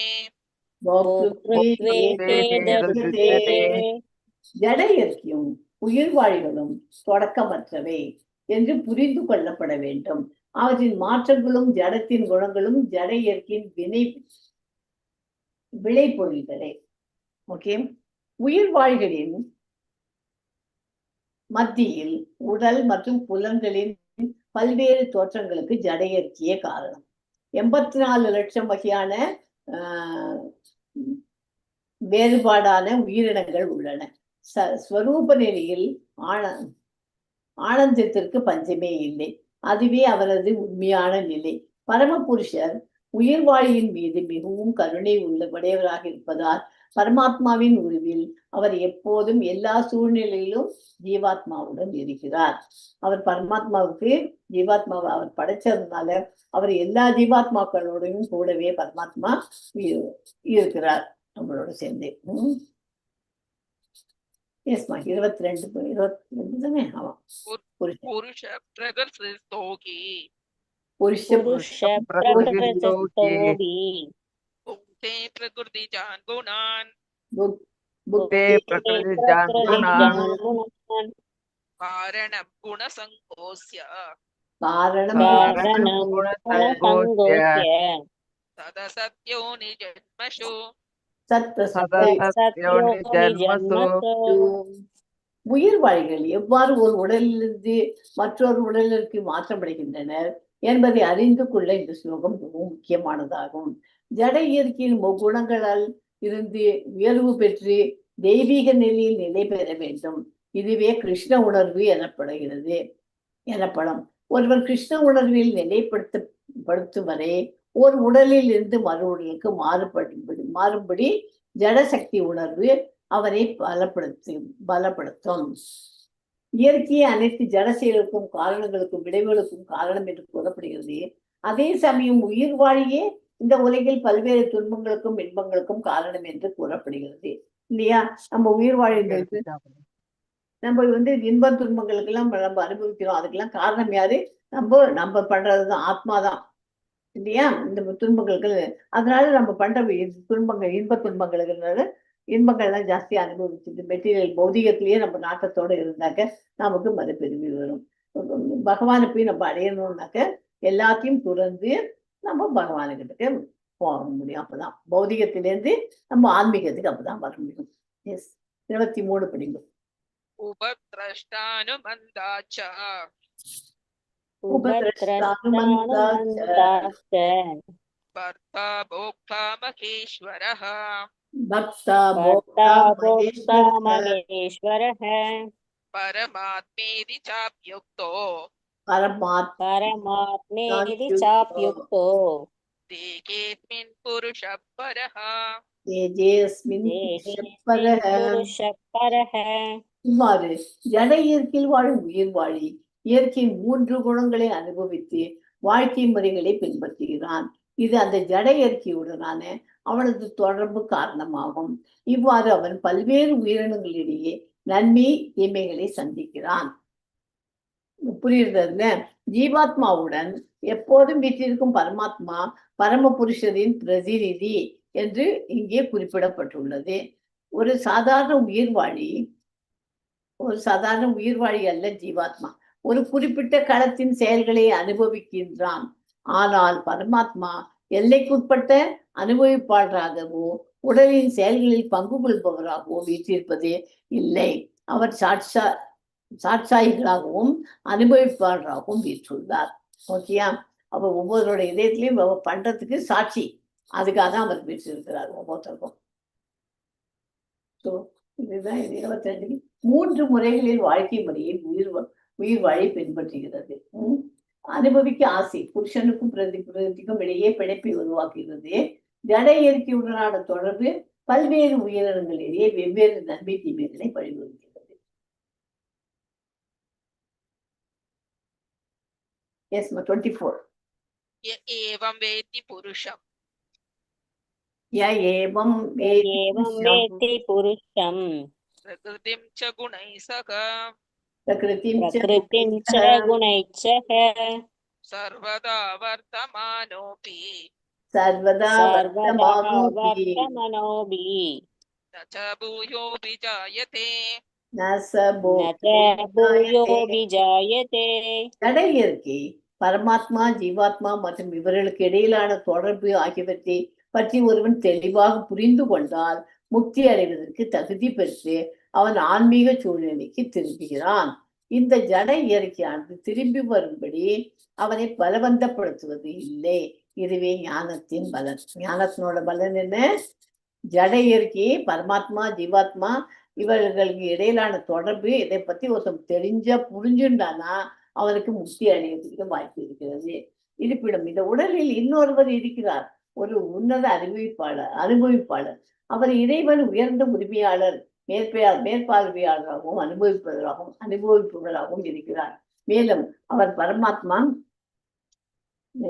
பரமாத்மா என்று அழைக்கப்படுகிறார். ஓகே? எஸ் 25 यानेनात्मनि पश्यन्ति यानि पश्यन्ते केचित् आत्मानम् आत्मना केचिदात्मानम् आत्मना अन्ये साङ्ख्येन योगेन अन्ये साङ्ख्येन अन्ये योगेन साङ्ख्येन योगेन कर्मयोगेन च परे கர்மயோகேன சாபரே. कर्मयोगेन चापरे ஜட இயற்கை, உயிர் வாழி மற்றும் இயற்கை குணங்களின் தொடர்பு பற்றி இந்த தத்துவத்தை புரிந்து கொள்பவர் நிச்சயமாக முக்தி அடைவார். அவர் தற்போதைய நிலையில் இருந்தாலும் மீண்டும் இங்கு பிறக்க மாட்டார். புரியுதா? இதெல்லாம் புரிஞ்சாச்சுன்னா முக்தி அடையலாம். இது அந்த மாதிரி இந்த முக்தி அடைஞ்சாச்சுனாக்க அவளுக்கு மறுபிறவி கிடையாது. ஓகே.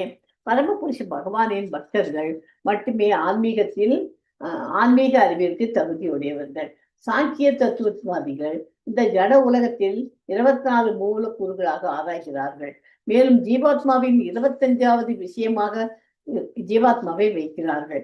பௌதிக மூலக்கூறுகளுக்கு அப்பாற்பட்ட தனித்தன்மை ஆத்மாவின் இயற்கையை அவர்களால் புரிந்து கொள்ள இயலும் போது தனிப்பட்ட ஆத்மாவிற்கு அப்பால் பரமபுருஷனை பகவானாக இருக்கிறார் என்பதையும் அவர்களால் புரிந்து கொள்ள இயலும். அதேதான் இங்கே தத்துவத்தை புரிந்து கொள்பவர் பொருள் இயல்பு நிச்சயம் விடுதலை கிடைக்கும். வாழும் பொருள் இயற்கை முறைகளின் தொடர்பு ஆன்மாவிற்கும் பரமாத்மாவிற்கும் இடையிலான உறவை உண்மையாக புரிந்து கொள்ளும் அறிவு அது இருக்கணும். விளைவு என்ன? விடுதலை மற்றும் ஆன்மீக உலகத்துக்கு திருப்பி போக முடியும். அறிவின் நோக்கம் என்ன? உயிர் வாழ எவ்வாறு இந்த ஒரு ஜட உலகில் ஒரு ஆபத்தான நிலையில் விழுந்துள்ளார் என்பதை புரிந்து கொள்ள நமது நிலையை எவ்வாறு புரிந்து கொள்வது? நம்ம இந்த ஆன்மீகத்துல நம்ம நாட்டம் பண்ணணும். எஸ் 26. அன்யேதவேவம் அஜானந்தः ஸ்ருத்வான் ஏப்ய உபாசதே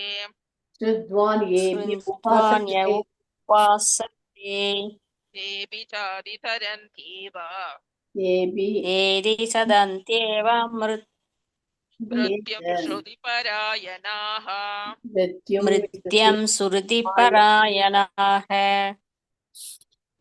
அந்த பரமாத்மாவை சிலர் தியானத்தின் மூலமும் சிலர் அறிவை வளர்ப்பதன் மூலமும் மற்றவர்கள் பலனாசையை இல்லாமல் உழைப்பதன் மூலமும் உணர முடிகிறது. எப்படியெல்லாம் பகவான் அந்த மாதிரி அந்த பரமாத்மாவை அடையாளம் கண்டுபிடிக்கலாம். சில பேர் தியானம் பண்ண முடிகிறது, சில அறிவை வளர்த்துக்கிறா, சில பேர் ஆசை இல்லாமல் பலன் ஆசை இல்லாம எதுலையுமே விரக்தியா இருந்துட்டு உழைக்கிறது மூலமா உணர முடிகிறார்கள். இந்த ஸ்லோகம் குறிப்பாக நவீன சமுதாயத்திற்கு மிகவும் ஏற்றதாகும். ஆன்மீக விஷயங்களை பற்றிய கல்வி எங்கும் இல்லை. சாதாரண மனிதன் நல்ல ஆத்மாவாக இருந்தால் செவியுறுதல்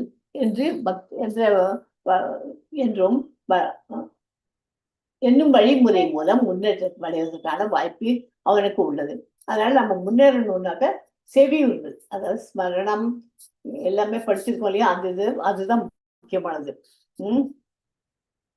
செவியுறுதல் முறைப்படி செவியுறுதல் மிக முக்கியமானது.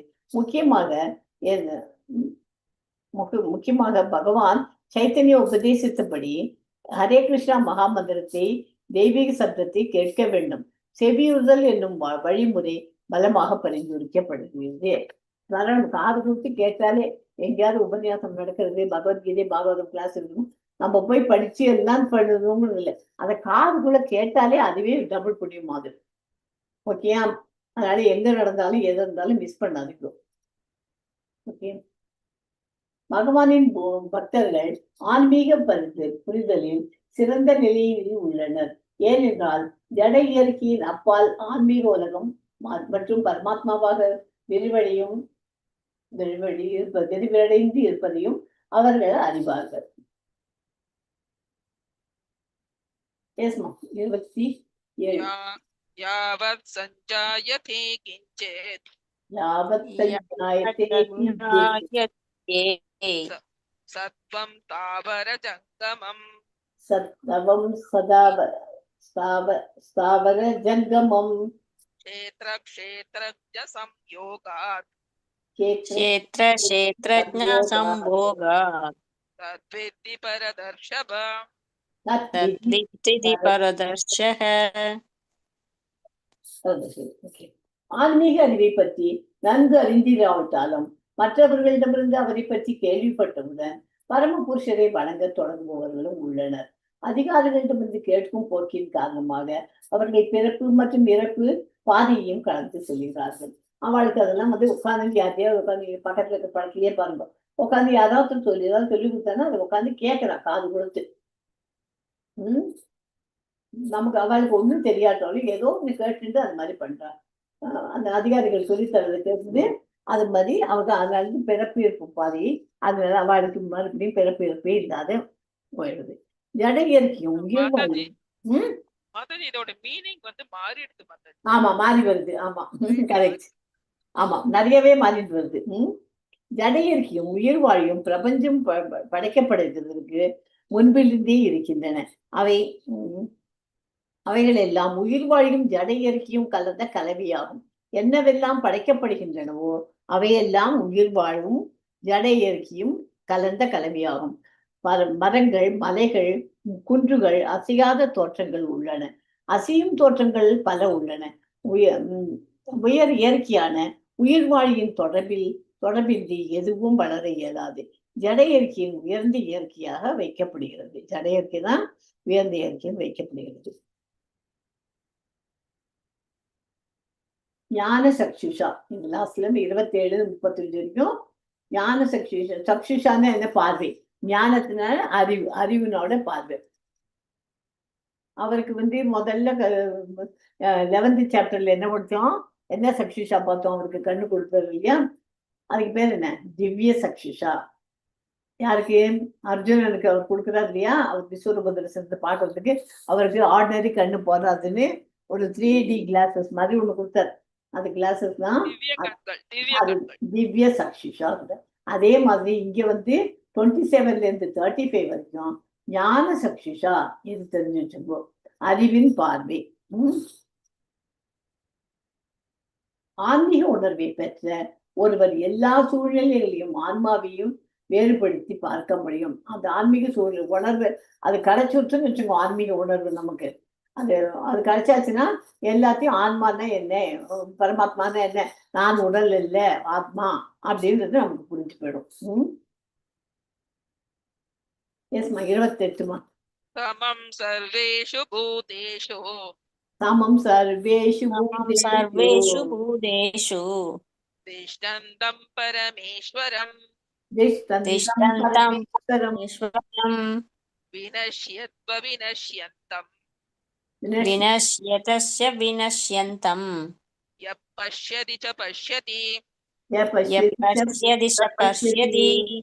நல்ல சங்கத்தின் மூலம் உடலின் உரிமையாளர், ஜீவாத்மா, ஜீவாத்மாவின் நண்பன் ஆகிய மூன்றையும் முறையாக காணக்கூடியவன் உண்மையான ஞானத்தில் உள்ளான். உண்மையான ஞானத்தில் இருக்கிறவன் யாரு, இது இருக்கணும். எது, நல்ல சங்கத்துல சேர்ந்துக்கணும். உடலின் உரிமையாளன், ஜீவாத்மா, ஜீவாத்மாவின் நண்பன் எல்லாத்தையும் முறையாக காணக்கூடியவன். அது எல்லாத்தையும் கரெக்டா புரிஞ்சுதுன்னா அவாதான் உண்மையான ஞானத்தில் உள்ளான் அப்படின்னு தெரிஞ்சுக்கிறது. அசியும் மற்ற இது போல இது இதிலும் நீங்கள் காணும் அனைத்தும் செயல்கள் இந்த களம் என்றும் மற்றும் களத்தை அறிந்தவர்கள் கலவையாகும் அப்படின்னு படித்தோம். இந்த இதுக்கு ஆன்மீக உணர்வை பெற்ற ஒருவர் எல்லா சூழ்நிலையிலையும் ஆன்மாவையும் பொருளையும் வேறுபடுத்தி பார்க்க முடியும் இல்லையா. மெட்டீரியல் வேர்ல்ட்ல இருந்து அவளால டிஃபரன்சியேட் பண்ணி ஆன்மீகத்தை புரிஞ்சுக்க முடியும். எஸ்மா 29. சமம் பஷ்யந்தி சர்வத்ர சமம் சமவஸ்திதம் ஈஸ்வரம் சமவஸ்திதம் ஈஸ்வரம் நஹினஸ்யாத்மனாத்மானம் பராம் கதிம் ததோ யதி பராம் கதிம். தனிப்பட்ட ஆன்மாவுடன் அனைத்து உடல்களையும் பரமாத்மா இருப்பதை காண்பவனும் ஆத்மாவோ பரமாத்மாவோ ஒருபோதும் அழிவது புரிந்து கொள்பவனும் உண்மையில் காண்கிறான். இதுதான் போன செய்தி 27வது ஸ்லோகத்தில். இது 28வது 29 படிச்சது. ஸோ மாறி இருக்கு. Don't worry. பௌதீக வாழ்வை ஏற்றுள்ள உயிர் வாழ்வை தனது ஆன்மீக வாழ்விலிருந்து மாறுபட்ட சூழ்நிலையில் பெற்றுள்ளான். ஆனால் கடவுள் தனது பரமாத்மா தோற்றத்தின் மூலம் எவரும் எங்கும் வீற்றிருப்பதை ஒருவர் புரிந்து கொண்டால் படிப்படியாக ஆன்மீக உலகிற்கு அவன் முன்னேற்றம் அடைகிறான்.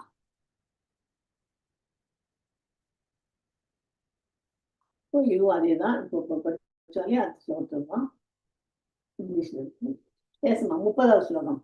प्रकृत्यैव च कर्माणि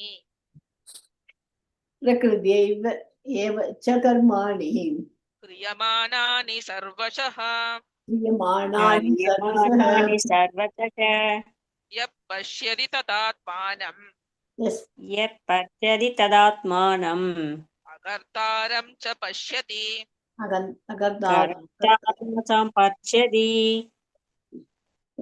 உடல் பரமாத்மாவின் மேற்பார்வையில் கீழ் ஜட இயற்கையினால் தயாரிக்கப்பட்டுள்ளது. மேலும் உடல் சம்பந்தமாக அல்ல, ஆசைகளின் காரணத்தினால் ஒருவன் துன்புறுவதற்கான சூழ்நிலைகளிலோ இன்புறுவதற்கான சூழ்நிலைகளிலோ வைக்கப்படுகிறான். இத்தகு பார்வை உடையவன் உண்மையில் காண்பவனாகின்றான். ஒவ்வொரு உயிரினத்திலும் பரமாத்மாவையும் எல்லா இடங்களிலும் சமமாக காண்பவன் தன் மனதினால் தன்னை தாழ்த்திக் கொள்வதில்லை.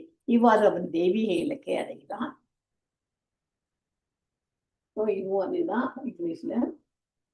எஸ்மா 31 படி. यथा भूत पृथक् भावम् यथा भूत पृथक् भाव एकस्थम् अनुपश्यति अनुपश्यति तथा एव च विस्तारम् तथा एव च विस्तारम् ब्रह्म सम्पद्यते तथा सम्पद्यते तथा. ஜட இயற்கையால் படைக்கப்பட்ட உடலால் அனைத்து செயல்களும் செய்யப்படுகின்றன என்பதையும் ஆன்மா எதையும் செய்வதில்லை என்பதையும் காணக்கூடிய ஒருவன் உண்மையில் காண்கிறான். 30 ஒரே நிமிஷம். 30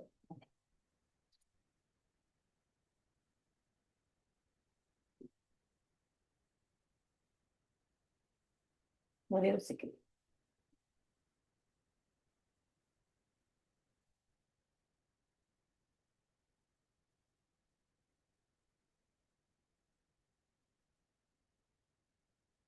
இதெல்லாம் நீங்க வீட்டுல உட்கார்ந்து இருக்கச்சே, ஃப்ரீ டைம் இருக்கச்சே பர்பட் எடுத்து படிக்கோ. பர்பட்ல நிறைய விஷயங்கள் இருக்கு. இன்னும் ரொம்ப இம்பார்ட்டன்ட் எல்லாம் இருக்கு. நான் ரொம்ப இம்பார்ட்டன்ட் மாத்திரம் பர்பட்ல இருந்து எழுதி வச்சுட்டு சொல்லியிருந்தேன்.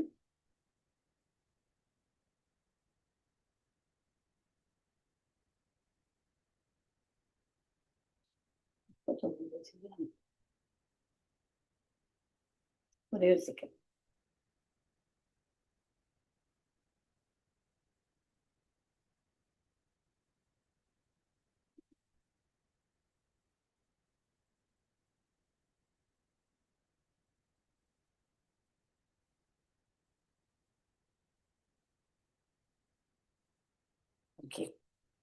தனது வெவ்வேறு இச்சைகளின் காரணத்தினால் ஜீவாத்மா பற்பல உடல்களை ஏற்கிறான் என்ற உண்மையில் அவை ஆத்மாவிற்கு சொந்தமானவர் என்றும் எப்போதும் ஒருவன் காண்கின்றானோ அப்போதே அவன் உண்மையை காண்கின்றான். ஜட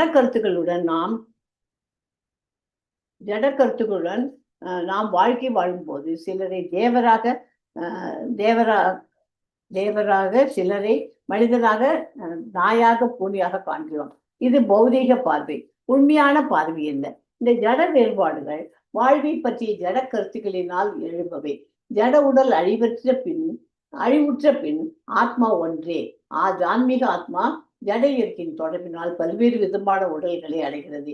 இதை ஒருவன் காண இயலும்போது அவன் ஆன்மீக கண்ணோட்டத்தை அடைகிறான்.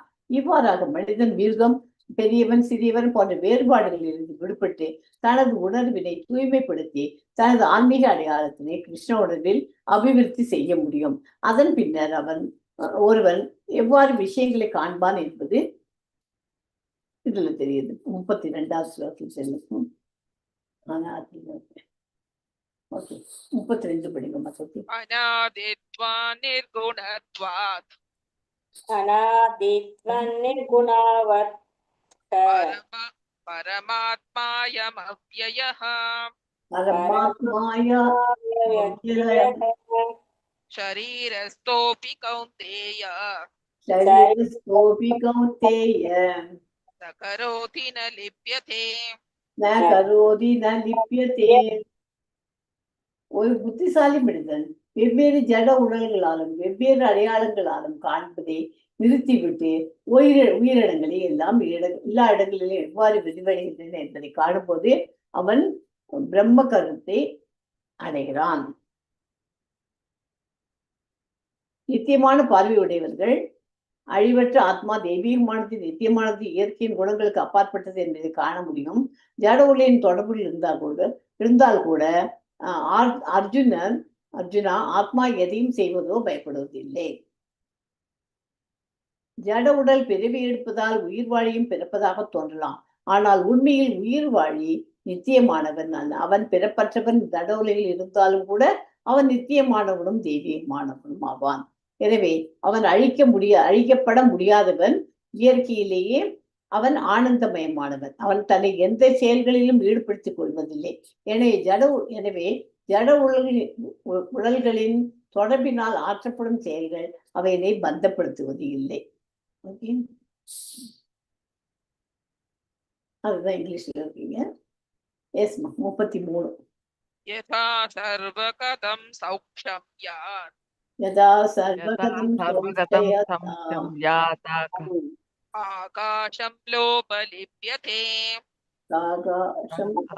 नोपलिप्यते सर्वत्रावस्थितो देहे तथात्मा लोपलिप्यते எங்கும் நிறைந்திருந்தாலும் தனது நுண்ணிய இயற்கையினால் ஆகாயம் எதனுடனும் கலக்காமல் இருக்கிறது. அதே போல பிரம்மனின் பார்வையிலும் நிலை பெற்றுள்ள ஆத்மா உடலில் அமர்ந்திருந்தாலும் உடலுடன் கலப்பது இல்லை. இப்போ ஸ்கை பாக்குறீங்க தெரியுது, அது எதோடையாவது சேர்றதா? ஸ்கை தனியா இருக்கும். அதே மாதிரி நம்ம உடம்புக்குள்ள நம்ம ஆத்மா இருக்கு, கூடவே பரமாத்மாவும் இருக்கார். ஆனா அதோட கலக்கிறது இல்லை அவர். ஓகே, நீர், மண், மலம் மற்ற என்னவெல்லாம் இருக்கிறதோ எல்லாவற்றிற்கும் எல்லாத்துலயும் காத்து புகுகிறது. இருப்பிடம் அது எதனோடமும் கலப்பதில்லை. காத்து எதோடையா சேர்ந்துக்கிறது, எதோடையும் சேருது. அது போலவே உயிர் வாழி பல்வேறு விதமான உடல்களை அமைந்திருந்தாலும் தனது நுண்ணிய தன்மையினால் அவற்றிலிருந்து தனித்து விளங்குகிறான். எனவே ஆத்மா உடலின் தொடர்பில் இருப்பது எவ்வாறு என்பதையும் உடல் அழிவற்ற பின்னர் அவன் எவ்வாறு வெளியில் உள்ளான் என்பதையும் ஜட கண்களால் காண்பது சாத்தியமில்லை. ஜட விஞ்ஞானத்தில் இருந்து ஆய்ந்தறிய யாராலும் முடியாது. சரியா? இப்ப நம்ம உடம்புக்குள்ள ஆத்மா இருக்கு. இந்த ஆத்மா இந்த உடம்பு இருக்கிற வரைக்கும் தான் அந்த உடம்புக்கு வெளிச்சத்தை கொடுத்துட்டு சூரிய பகவான் வந்தாக்க உலகத்துக்கு புள்ளத்துக்கும் வெளிச்சம் கொடுக்குறாரு. அதே மாதிரி நம்ம இப்போ உடம்புக்கு உடலுங்கிறதுக்கு சேத்திரத்துக்கு இது கொடுத்துட்டு பிரைட்னஸ் கொடுக்கறது யாரு? கூட இருக்கிற ஆத்மாவால தான் அது எல்லா சிஸ்டமும் ஒர்க் பண்ணிருக்கு. இந்த ஆத்மாவும் அதுவும் சேர்ந்து ஒரு இதுவா இல்லை. அது உடல்ல இருக்கிற வரைக்கும் அது இருக்கும். அதுக்கப்புறம் ஆத்மா கிளம்பி போயிடும். பாடியை யூஸ்லெஸ் பாடியை விட்டுட்டு போயிடும். அதுதான் செத்து போட்டு சொன்னோம் இல்லையா? நித்தியத்தின் பார்வை உள்ளவர்களால் அழியாத ஆத்மா தெய்வீகமானது, நித்தியமானது, இயற்கையின் குணங்களுக்கு அப்பாற்பட்டது என்பதை காண முடியும். அர்ஜுனா, ஜட உலகுடன் தொடர்பு கொண்டாலும் ஆன்மா எதையும் செய்வதில்லை, சிக்கிக் கொள்வதில்லை. ஓகே, 34 படிங்கம்மா. यथा प्रकाशयत् एकः यथा प्रकाशयत् एकः कृष्णं लोकम् इमं रविः कृष्णं लोकमिमं रविः क्षेत्रं क्षेत्री तथा कृष्णं क्षेत्रं तथा कृष्णं प्रकाशयति भारत प्रकाशयति भारत. பரதனின் மைந்தனே, ஒரே ஒரு சூரியன் இந்த விபங்கம் முழுவதையும் பிரகாசமாக்குவதை போல உடலினுள் இருக்கும் ஆத்மா தனது உணர்வினால் உடல் முழுவதையும் பிரகாசம் அளிக்கிறது. நமக்கு இப்போ உடம்பு ஒரு ஆக்டிவா இருக்குன்னாக்க அதுக்கு என்ன காரணம்? ஆத்மா இந்த உடல்ல உட்காந்து எல்லாத்தையும் ஆக்டிவேட் பண்ணி இருக்கிறதுனால நம்ம ஆக்டிவா இருக்கும் இல்லையா? வானம் அதன் நுட்பமான தன்மையால் எங்கும் நிறைந்திருந்தாலும் எதனுடன் கலப்பதில்லை. அதே போல் பிரம்ம தரிசனத்தில் அமைந்துள்ள ஆன்மா அந்த உடலில் அமைந்திருந்தாலும் உடலுடன் கலப்பதில்லை, உடலோட அது சேர்றதில்லை. முக்கிய 35 படிக்குமா? क्षेत्र क्षेत्रज्ञयोरेवं क्षेत्र क्षेत्रज्ञयोरेवं மந்திரம் तरं ज्ञानचक्षुषा त्रयं ज्ञानचक्षुषा बोध प्रकृतिमोक्षं च போத பிரகிருதி மோக்ஷம் ये विदुर्यान्ति ते परम् ये विदुर्यान्ति ते परम्. பரத மகனே, சூரியன் மட்டுமே இந்த பிரபஞ்சம் முழுவதையும் ஒளிரச் செய்வது போல உடலுக்குள் இருக்கும் உயிர் வாழி முழு உடலையும் உணர்வால் ஒளிரச் செய்கிறான். அதான் போனதுக்கு மீறி இதுல உடலுக்கும் உடலின் உரிமையாளருக்கும் இடையிலான இந்த வேறுபாட்டை ஞான கண்களை கொண்டு அறிந்து ஜட இயற்கையின் பந்தத்திலிருந்து முக்தி பெறுவதற்கான வழிமுறையையும் புரிந்து கொண்டவர்கள் பரம இலக்கை அடைகிறார்கள். இந்த 13ஆம் அத்தியாயத்தின் விளக்கம் யாதென்றால், உடல் நிலையின் உரிமையாளன் பரமாத்மா, உடலின் உரிமையாளன் பரமாத்மா ஆகியவற்றிற்கு இடையிலான வேறுபாட்டை ஒருவன் புரிந்து கொள்ள வேண்டும் என்பதே முக்திக்கான வழிமுறை. பதங்கள் 8 to 12 வரை எவ்வாறு விளக்கப்பட்டுள்ளதோ அதன்படி அங்கீகரிக்கப்பட வேண்டும். பின்னர் அவன் உன்னத இலக்கை நோக்கி செல்ல முடியும். நம்பிக்கையுடைய உள்ள மனிதர் முதலில் கடவுளை பற்றி கேட்பதற்கான ஒரு நல்ல சங்கத்தினை பெற்று அதன் மூலம் படிப்படியாக தெரிந்து பெற வேண்டும். அவன் ஆன்மீக குருவை ஏற்றுக்கொண்டால் ஜடத்திற்கும் ஆன்மாவிற்கும் இடையிலான வேறுபாட்டை அறிய அவன் கற்றுக்கொள்ள முடியும். அதுவே மேற்கொண்டு ஆன்மீக உணர்வை பெறுவதற்கு மைல்கல்லாக அமைகின்றது. பல்வேறு அறிவுரைகளின் மூலம் ஆன்மீக குரு தனது சீடர்களுக்கு வாழ்வின் ஜட கண்ணோட்டத்திலிருந்து விடுபட கற்றுக் கொடுக்கின்றார். உதாரணமாக, பௌதீக கருத்துக்களிலிருந்து அர்ஜுனனை விடுவிப்பதற்காக பகவத்கீதையில் கிருஷ்ணர் உபதேசிப்பதை நாம் காண்கிறோம். இந்த உடல் ஜட பொருள் என்பதை ஒருவனால் புரிந்து கொள்ள முடியும். உடலினை 24 மூலக்கூறுகளாக பிரித்தறிய முடியும். இது ஸ்தூல தோற்றமாகும். மனமும் மனதளவிலான விளைவுகளும் சூட்சும தோற்றமாகும். மேலும் இவற்றிற்கு இடையிலான விளைவுகளே வாழ்வின் அறிகுறிகளாக அமைகின்றன. ஆனால் இதற்கு அப்பாற்பட்ட நிலையில் ஆத்மா உள்ளான், பரமாத்மாவும் உள்ளார். இந்த ஜட உலகமானது ஆத்மாவும் 24 மூலக்கூறுகளும் சேர்ந்த கலவையினால் இயங்குகின்றது. ஆத்மாவும் பௌதிக மூலக்கூறுகளும் இணைந்த கலவையே இந்த முழு ஜட தோற்றம் என்பதையும் பரமாத்மாவின் நிலையையும் யாரால் காண முடிகின்றதோ அவன் ஆன்மீக உலகிற்கு மாற்றம் பெற தகுதி அடையவன் ஆகிறான். இந்த விஷயங்கள் ஆழ்ந்து சிந்திப்பதற்கு உணர்ந்து அறிவதற்குமானவை. ஆன்மீக குருவின் உதவியுடன் இந்த அத்தியாயத்தை முழுமையாக புரிந்து கொள்வது அவசியம். இயற்கையும் அனுபவிப்பன் மற்றும் உணர்வு.